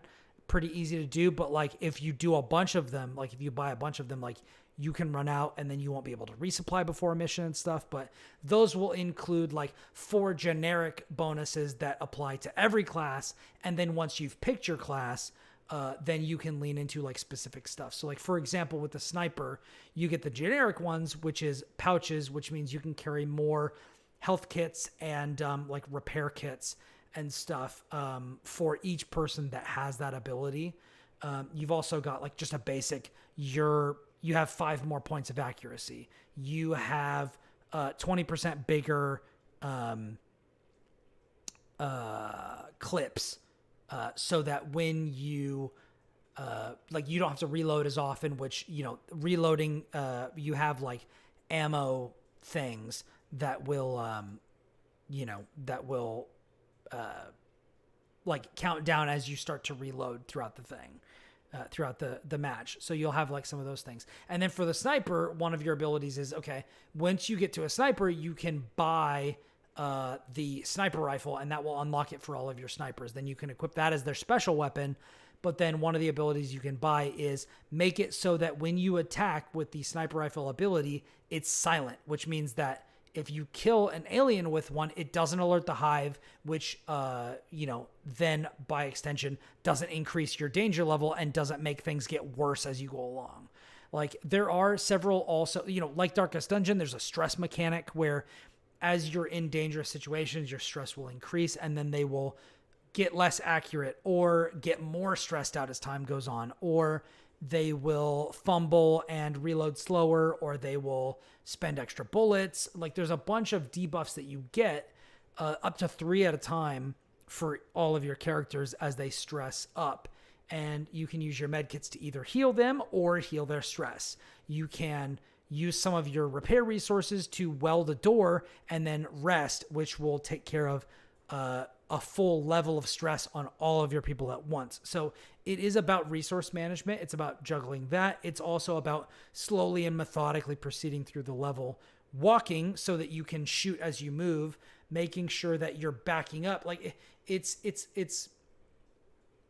kind of like if you've played a strategy game like StarCraft, like the macro. It's not really about the micro because you're not having to like juggle multiple like characters because everything is all in one. But, you know, because aliens can explode with like clouds of acid, you want to be strafing away from them as you're shooting them and things like that. So it's tricky, but it's also like not that demanding. Like as long as you are looking at your squad and you're making sure that you are taking cover, watching their health and their stress, and, you know, making sure that you are, you know, extracting, because one thing that I think is important to note, like unlike XCOM, where like once you deploy to a mission, finish it or you fail. Like with this one, it's, you can go in, you can do a little bit, you can do a few objectives, you can do some side stuff, you can gather resources, and then if you feel yourself being overwhelmed, you can fall back to the APC and you can extract. And then you can come back and finish the rest of that mission later. Now, that's not always true. The first time that they're like, the first time that you come to a mission where you have to do it all in one, they will tell you that. But then there are a couple of missions. This is another like minor annoyance point that I talked about earlier. Some of the later missions in the game, you can't extract until you do the whole thing, but they won't tell you that before you start. So, you know, which like could determine how much you spend on resources before you go out on a mission, how much of your stuff you take with you, what types of characters that you take, and how much trauma you allow them to have before you take them with you. So, you know, like Darkest Dungeon, there's also like, there's a psych ward that you can take them to. There's like, you know, they've got injuries and stuff like that you'll need to heal up. Also, every time you like rest a day, you'll need to pick like, oh, hey, here's a random scenario that popped up. There was a fight in the med bay. We think one of these people might be a member of some cult that's like pro aliens or whatever. What are you going to do? Are you going to, you know, send them to the brig and then you lose one of your Marines so you don't have somebody you can deploy with? Or are you going to not do that and you're going to lose your ability to go out on a mission today and this might happen again? Or like, you know, stuff like that. Or like, hey, we found out... clear them of charges and then people don't like them so they have morale penalties and such. Little things like that. Yeah. Or like, hey, the medbay ran out of resources. Do you want to pay 50 resources, you know, from your currency to make sure that they can still do it? Or do you want to give up your like daily health restoration stuff from everybody being in the medbay? So there is a lot of stuff like that where like you are making these choices all the time. And you know, it also, you want to be efficient, and it does weigh down, and it does, you know, the hive gets stronger as time progresses. So yeah, it's like, do you take the risk? Do you do more of the objectives in a single run? Because there's only like a dozen missions or so, but some of them are quite large. Like there's 14 or so objectives on the first mission. I did it in 2 trips, but that was only because I had a very good run on the second one. But like, you can do it in multiple trips, or you can just go, you know, I'm just, my guys are stressed. I'm low on resources. I got to go over here. I may have to go underneath, you know, into a mine or whatever. I'm bugging out. I'll come back. Yeah. Okay. And it's really, you know, there are definitely situations where you'll get into a spot and you'll be like, I've got this. And then a random swarm of like 6 aliens will come up and just kill 2 of your guys. And it's just like, damn. It can go bad. Well, I did not expect that. So I'm just going to go ahead and reload. You know, which you missed the 96% shot in XCOM, and the reprisal kills your guy, and then the other guy panics and shoots another. Cascading failure, that kind of thing. But also, I think an interesting thing, which again, you know, goes to how well it kind of channels the aliens universe, is that it really doesn't matter how well prepared you are. On a long enough timeline, things are going to go extremely bad. And so you need to know, like, it is really key for you to know, like, when you need to get out of Dodge and do it. And don't wait, and don't think, oh, I'll go into this other, like, there was literally one time where I was like, all right, I'm at my limit. I really need to extract. I'm going to go in this one room over there and pick up the health kit that I'm pretty sure is in there, and then we'll get out. And literally everyone died. Like, it's literally, it was one room. There were like 10 eggs in there. And I just happened to be out of like ability points that I could use on grenades. And 2 of my guys got like swiped and downed, and the other ones got face hugged, and it was over. And I was like, damn, that was like the hubris, the fucking around to finding out duration was like 10 seconds. It was crazy. It was crazy. Your Venn diagram was just a circle. It was a circle. It was ridiculous. You know a game that sounds like Darkest Dungeon. Yeah. Yeah.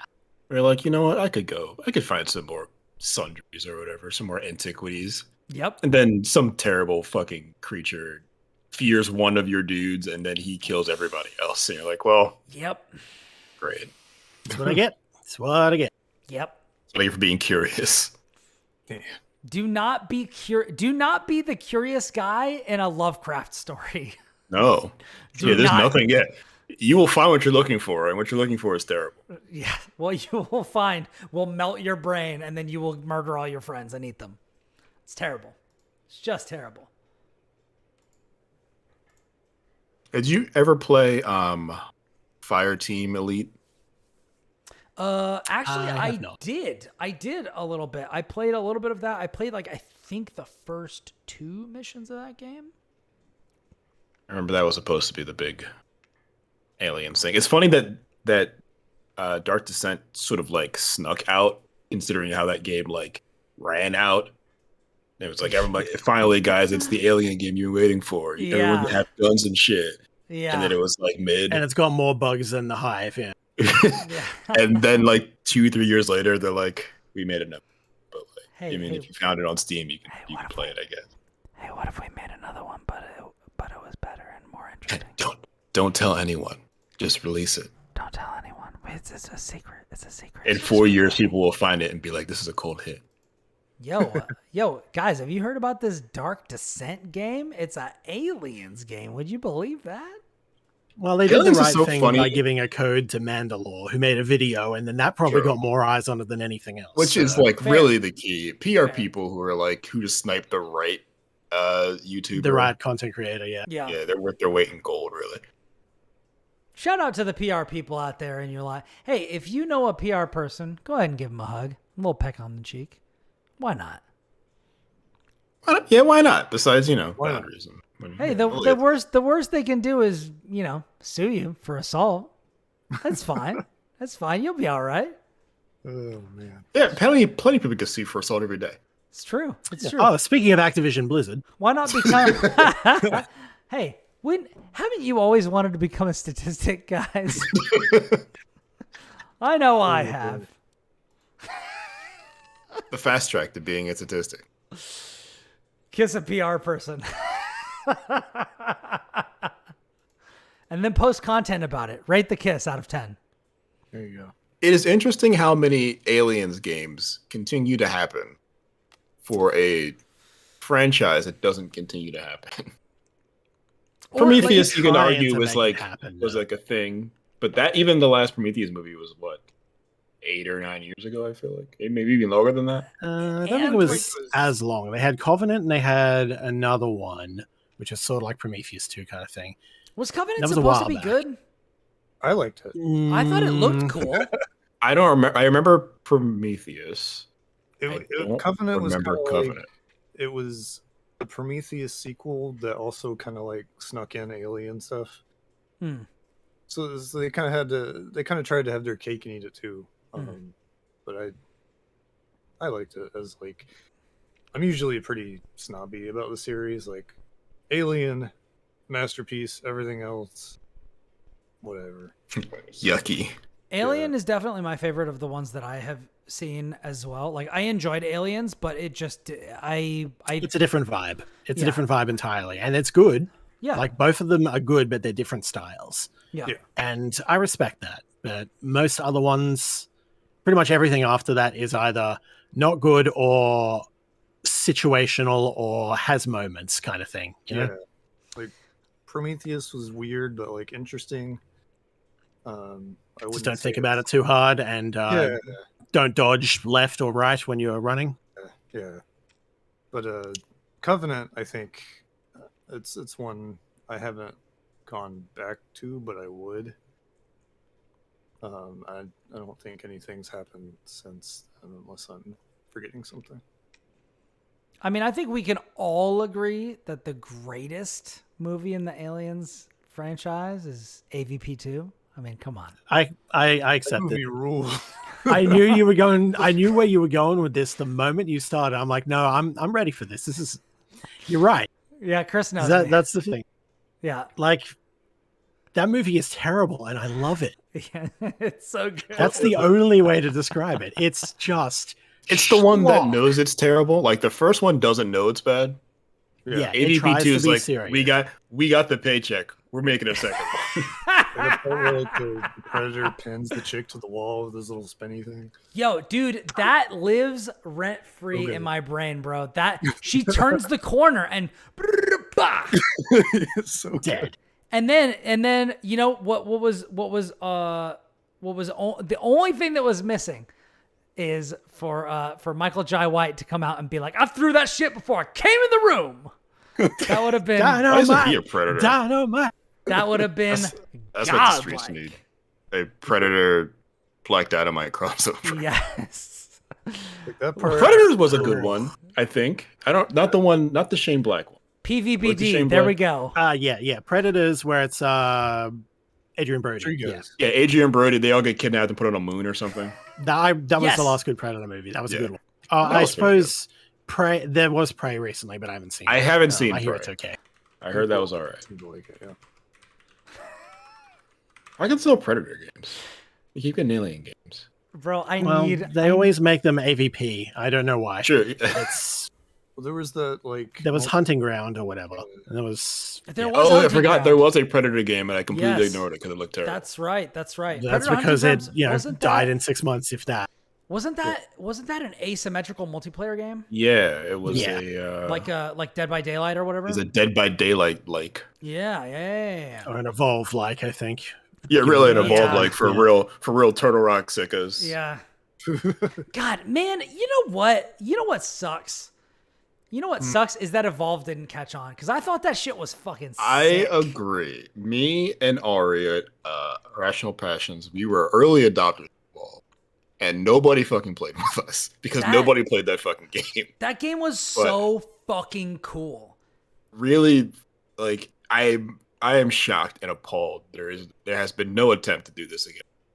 I'm so glad that we're on goddamn it. I'm so glad that we're on the same page on this one, Jarrett. That makes me very, very happy. One person, big ass monster. 4 people, dudes who need to stop big ass monster. Yes. Or be murdered. The problem the problem was simply nobody wanted to play the not monster. The real problem was like only one of those monsters was like any good. And the other ones would just get murdered by the hunters all the time because the hunters were pretty good. Here's the thing. I'm gonna play Cthulhu and you can't stop me. You can't stop And me. he was one that like because the monsters evolved. His like level 3 version was like unstoppable. You just had to get there.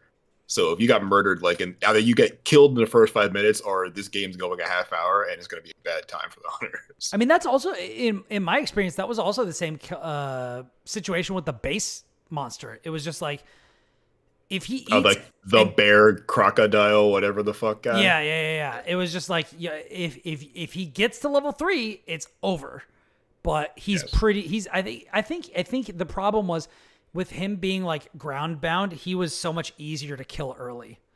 You had to get good at like jumping through trees, and that really isn't a thing that game was very good at doing. Yeah, that was definitely a situation like with many of us being familiar with fighting games. That was definitely a situation like with fighting games where like the 1.0 version of the game, like the strike throw character that's really good and kind of like a generalist and stuff is really, really powerful. And then as the game evolves, like a couple months down the road, everybody knows their nonsense. They know how to deal with it and they're not a threat anymore. That was how Evolve was. It was like the monster basically always won. And then the hunters are like, wait, what if we organize against the monster and stage an uprising? And we seize the means of production ourselves. And then the monster has no power over us anymore. Join us, comrade. We've been reading marks, except the monster was locked behind a paywall because that game was horribly monetized, and it also contributed to its downfall. So, yeah. Absolutely was, and there was no pro. Like they were trying to be the first big like MLG like pro pay scene before that was really a thing. And they tried to force the esport rather than letting it grow naturally, and that has never ever worked out. I think the StarCraft versus Overwatch. Right. I think the LCS had just started around then too, so like esports as a concept was like real. It wasn't just like dudes playing Counter-Strike at like in some place. People were, I mean, not that money tournaments weren't like getting big at the time anyway for like you know first-person shooters, but like you were basically Korea and then everywhere else up exactly until LCS started. The LCS is like North America can have competitive play, and like back then they actually did. They haven't in 10 years, but like back then it was like wow, there's people from a guy from Utah might be able to like train players. And, like, or then when Blizzard tried to convince us that Overwatch League was going to be a thing. But it was until it wasn't. Until it super wasn't. Yeah. Only because they forced it. No one ever really wanted to be involved or to watch it. It wasn't that good to actually watch, but they threw so much money and so much effort into it. And now they've just kind of pulled the plug and done a Heroes of the Storm where they're like, no, we're done with this yank.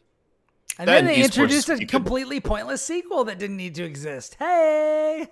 Well, they're going to restart esports again. They're going to reinvent esports. Hey, guys. Despite the fact that esports always grows itself and you come in after the fact. But this people were playing real. Brood War and then Kesper formed. but this time for real, guys. The San Antonio Sharks or whatever. So I need to check. They were building the Philadelphia Spark. They were building an arena for them over by the arena, the sports arenas in Philly. Wow. They had foundation down before the pandemic. Oof. Incredible. I don't know if that building finished. I know they wanted to do other stuff with it too. Now. It was supposed to be like a tech thing. Like all esports is going to happen in this building. I don't know if you it's get your LCS finals and such, sure. Right. The idea was Comcast is going to invest a whole bunch of money into this building. They would definitely have it for the season for Overwatch seasons, but anything else you would do, like Summer Jam would be there instead of like a hotel in Cherry Hill. This is going to be the destination, and I don't think it's going to be a destination. Yeah. And I wonder how many. I only know that happened in Philly. I don't know how many of these teams had the same situation. Like I don't know. I don't know that New York tried to build a building like an arena for these. That would have been a wild. Probably not to that size anyway. And I know they all played in San Francisco anyway. So like none of them ever had home games necessarily. Jesus, home games for Overwatch. Anyways, but yeah, that was a little wild. That was the time. But you heard it here first. Play Alien versus Predator Requiem for the PlayStation Portable. Aliens versus Predators versus Black Dynamite coming soon. Also on the PlayStation Portable. Yep. Still, they're just like, you know what? Yes, still. Not the Vita, the Portable. I'm not going to lie to you. I would buy it. I would just for the novelty, and I don't even have a PSP. Yeah. I think I do around here somewhere.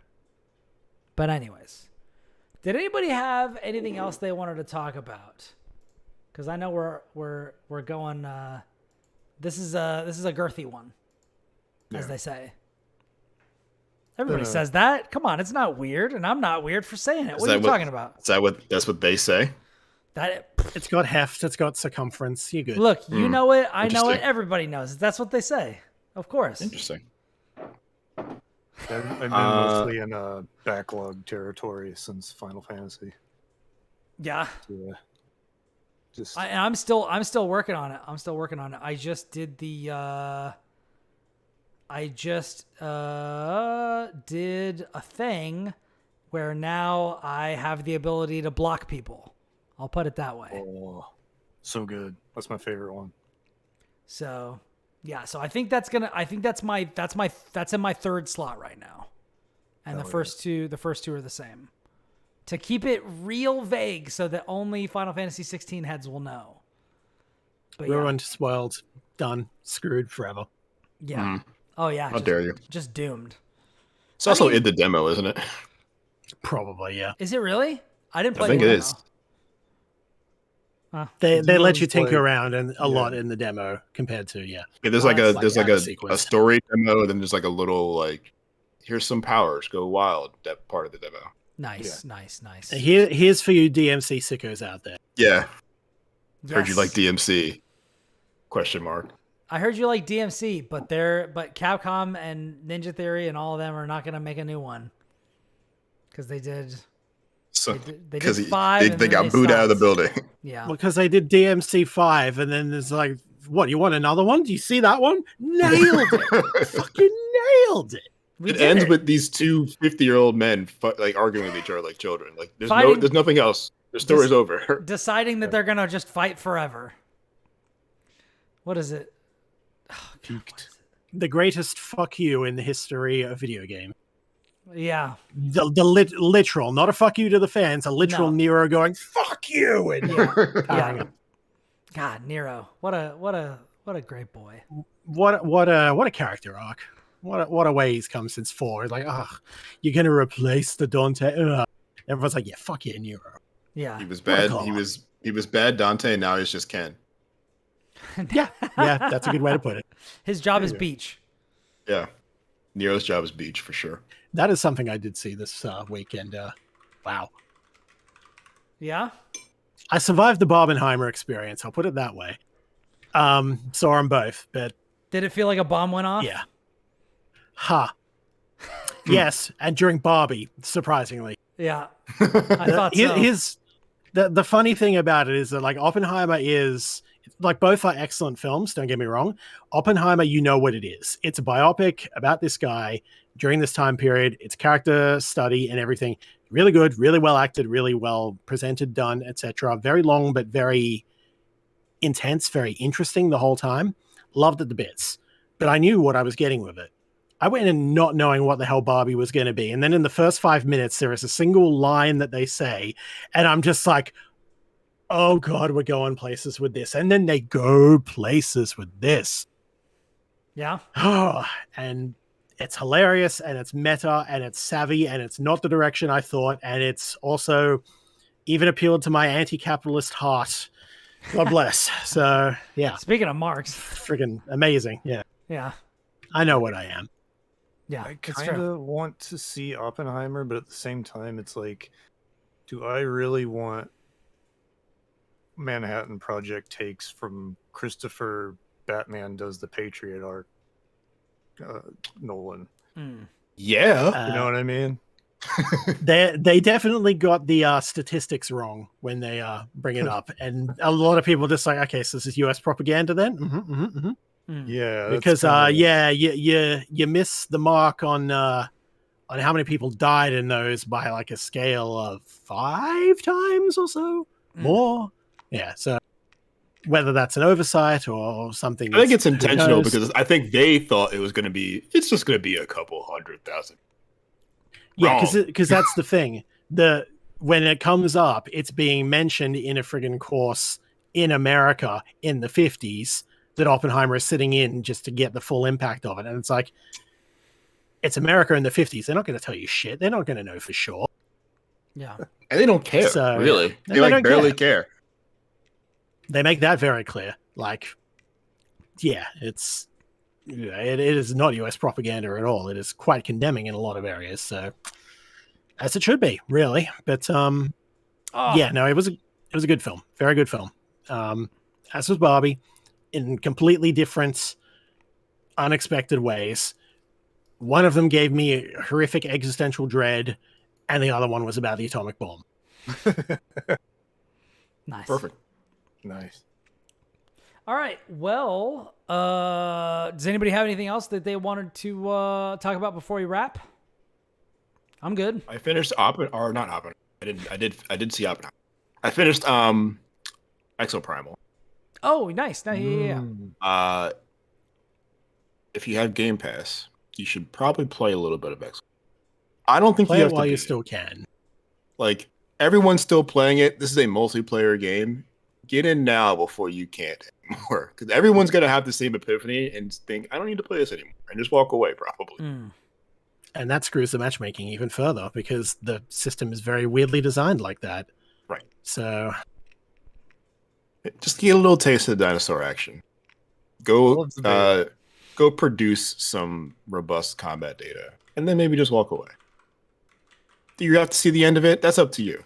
I'm not saying you have to. I did. Would I do it again? I don't know. Maybe not. But I had a fine time on the one playthrough. That's all I need. I remember being really just tickled to death by the animation work in that game, playing it during the beta. Like the way the dinosaurs would like just like flop around. Yeah. They like literally spill like someone poured them out of a cup. Yeah, exactly. It's so good. Or like the one character with like the machine guns when it starts to like overheat. And it's like starts to vibrate. Everything's steaming. It very much has like a lot of personality, and it tries to do a sort of long-term storytelling situation over the course of playing lots of multiplayer games, which you will either like or not like, and I don't think there's going to be any in between. But it's an interesting experiment. You maybe don't need to see the end, but you should probably see the beginning of it, at the very least. Okay, especially That's if it's good free. Free, definitely. Yeah, I think it is nice to have experiences like this on Game Pass where it's just like you should probably just like see what this is. And like we were talking with Double Dragon Gaiden earlier, like you don't need to go very far to see what this game is doing. I think that there is like a lot of value to that, to even if you're not necessarily interested in it, dipping in just to kind of like broaden your palette and kind of understand what's going on. But yeah. I know that Mitch was talking about like the end boss in this being like really remarkable, but I know that is maybe a situation where your mileage may vary. So maybe not for everybody, but I do think it is really cool to see so many different styles of games coming out right now. Whether they are like across the board laudable or just like interesting. I think that there is a space for creativity and for the AA's and the indies to do some stuff and experiment a bit, and more so than most of the AAA's are, and that is good. That is what we want. That is good for creativity and the industry as a whole, and for us to just I want to experience something new. I want to experience fresh takes and interesting ideas on previous existing systems and such. It's like, give me that. Give me more of those. And variety. When the time comes, I'll go sink 200 hours into Baldur Gate 3. And don't remind me. Variety is the spice of life, and that is equally as true in video games. So, anyway, I will take that opportunity to segue just before we go. I do want to touch on this game because next week it's all going to be Baldur's Gate or something else, and I'm not going to be able to talk about it. I've been playing this game called Cassette Beasts, which is basically what if somebody played Pokemon years ago, got sick of the fact that they weren't really developing it further with the times, and said, okay, what if we made it smart? What if we addressed some of the criticisms? What if we revamped a lot of the big complaints or whatever, and then still did enough interesting and unique with the concept to really stand out and not just be something like Temtem, which I liked, but is very much, we have Pokemon at home. Cassette Beasts is not that. It's got really strong sprite work for a start on 3D worlds with kind of a lot of exploration in your world, a little bit of platforming, puzzle solving and such.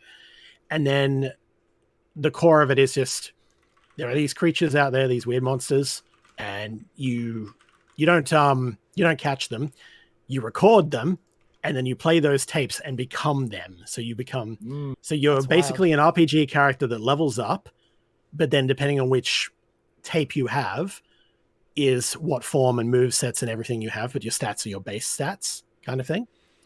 And then, but that means you can just pick any creature of any level. It's still attached to your level, so you can change up your strategy a lot more on the fly without having to prepare like a Pokemon or anything for proper use, which allows you to be a lot more flexible. You have a partner character, so it's always like baseline 2v2 because that gives a lot more flexible options. And the most interesting thing I feel about it is the typing system, because Pokemon is the big thing of if you hit a weakness, you do double damage. You hit a double weakness, you do quadruple damage, right? And that's the big thing that makes a lot of strategies less viable in that game, because because your time to kill can just be like, oh, yep, they have the answer. I'm dead. I'm done. Yeah. And so why bother playing strategically, especially given that the AI has gotten worse and worse over time? So unless you're in multiplayer, it's just like, no, I'm just going to pick a type effective thing and just steamroll. One shot, all my way to the end of the game. You don't do that here because your type advantage doesn't give damage bonuses, but every type matchup will have completely different effects that make sense and create buffs, debuffs, etc. based on their combinations. So, for example, one of the types, like you have your standard elemental types, but then you have things like metal and plastic and glass are all different types. And so, for example, you hit poison with a fire type. You hit plastic with a fire type. The plastic melts and it becomes a poison type for the rest of the fight. The types can change. And a lot of the moves are generic moves, which will change according to the type your monster is currently, as opposed to, you can still have like fire and lightning moves that will always be that even on other types, but your movesets can change and you can force the change on others as part of a strategy. And then you get some really in-depth, interesting combos, which the equivalent of the gym leaders in the game, because there is like you go around. The plot is more than just, I'm going to catch them all and be the best. There is like a interesting kind of pseudo isekai thing going on, but there is still there will be challenges that kind of focus on a particular gimmick or type or interaction. And then those fights are very challenging and very interesting and kind of open your eyes to the possibilities of this system. But every kind of interaction will do all sorts of things that logically make sense or are interesting. So, you hit a grass type with water, well, it's going to get stronger because it's just going to absorb that. You hit ice type with fire, melts, becomes water type. You hit what was it? You hit water type with fire. It becomes a healing steam, so it gets healing over time. So it's, you don't want to do that, but it will still do damage. You're not going to lose out on the damage. You just have to deal with the extra effect as well. So it's just got this really interesting set of interplays that you have to kind of juggle and work with. And this can change a lot depending on the monsters, the typings, the movesets. And I just found the entire thing like, oh, they've put some thought into this. They have really taken the time to differentiate and go, so how can we not just, fall into that same pitfall as Pokemon and still just make this really interesting? And they nailed it. It's really cool. And that's to say nothing of the fact that your two characters, they can fuse. And there's a whole bunch of fusion types. Like individual fusions, some are just like more generic, features of both. Others are specific. Some are just, you get two of the same one to become a super one. There's so much. There is so much. And I've just found more and more as I've gone in and just gone, yeah, this game rules. This is a really good game. And I am glad I gave it a shot. So yeah, I'm still playing my way through it, but highly recommend if you're at all interested in, the monster catching kind of thing, in a solid JRPG kind of thing, or just, like the Pokemon idea, but feel like it's kind of gotten stale. So yeah, that's Cassette Beasts. Check it out. It's good stuff. Sounds really, really well thought out. Yeah, I like that a lot. I'm very, very interested. Gonna have to see when I can fit that in. That's why I wanted to get it in now. Like I said, I'm just trying to blast through it. Sure. Absolutely. Okay, well, thank you all for listening to episode 283 of The Platformers. Join us each week as we record the episodes live at twitch.tv/ribnax, RIBNAX. And you can watch them later at my YouTube channel where they are archived at Ribnax, RIBNAX. If you got thoughts or topic ideas that you want to share, you can hit us up on social media. You can hit me at on Twitter. I'm not even going to say it. You can find me at on Twitter at Ribnax, Ribnax, and you can find me on Blue Sky at Brian Barnett, BrianBarnett. You can see the stuff that I am doing at IGN.com. I've got some promotions going up for IGN Plus games that I've done little kind of micro previews of. You can check out my my piece on American Hero, which is a previously unreleased 90s FMV game that is very campy. It is a 90s era takedown of 80s action tropes, including, if you buy the unrated version on GOG, including full nudity, which is pretty ridiculous, to the point where like Steam literally would not publish it. So anyways, you can check that out. You can check out some of the other stuff. I wrote a little bit about Siberia, the World Before, I think is the subtitle of it. And stuff like that. So you can check out what I'm doing there. I'm also going to be doing, as we talked about earlier, I'm going to be doing Baldur's Gate 3 guides for GameSpot. And then when the time is right, and I have spent all of the hundreds of hours that I'm going to, we're going to be reviewing it for this show, including probably one of our deep dives, which should be a hell of a lot of fun and really insane, given the amount of just bare sex that there is in this game. I don't know if we're going to have enough people to cover all of it from all the important angles that we're going to need to, but we're going to take that. We're going to cover that incredibly seriously.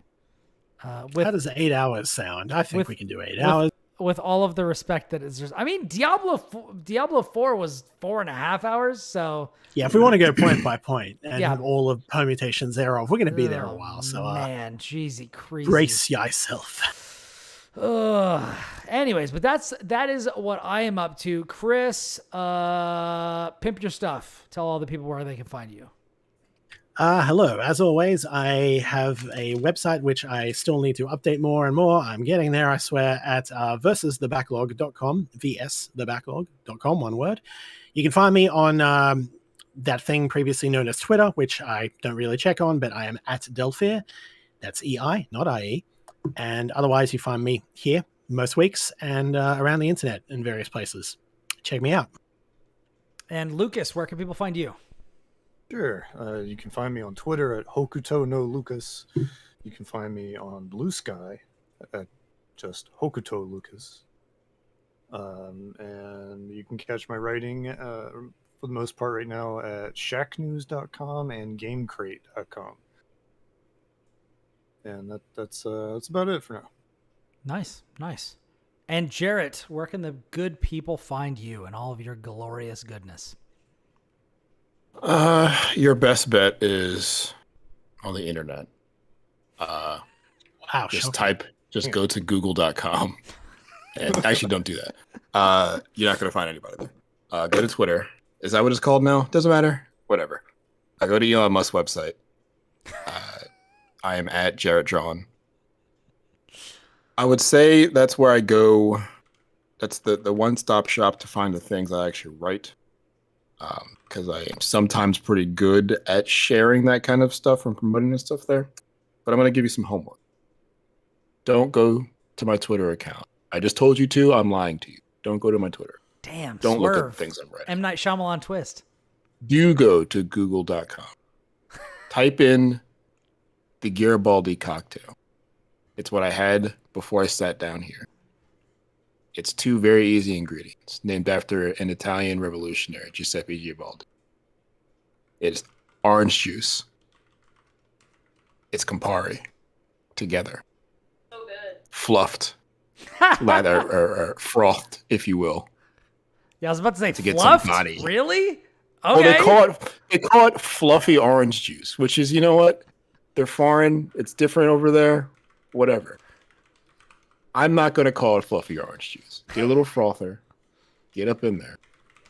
Add that to the Campari. It's going to be delicious. It's a better use of your time than reading any of the 5 out of 10s I've given in IGN in the past 3 or 4 months. Don't play those games. Instead, have Play a very Double good Dragon. cocktail. Instead, It's any drink a consolation. I've only reviewed one thing for IGN, and it was a 5 out of 10. So you're doing better than me in that department. Double Dragon was like a hot streak. We're back up, baby. Before back that, in it was there. like 3 or 4 straight. Just like, why? I don't want to do this. God, you and Travis both just getting just garbage.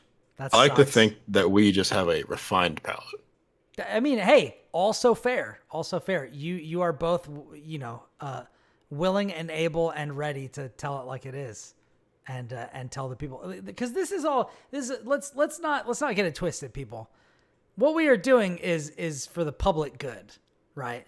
We're out here playing these games that may or may not be good, and then we're gonna tell you. So if they're not good, you can save yourself some money, you can save yourself some time. We're doing all this suffer for so you don't have to. It's true. A fun anecdote to that, along those lines, a friend of mine read my Timesia review and then bought the game anyway and said I was wrong. And I was like, well, thank you. At least you read the review. Yeah.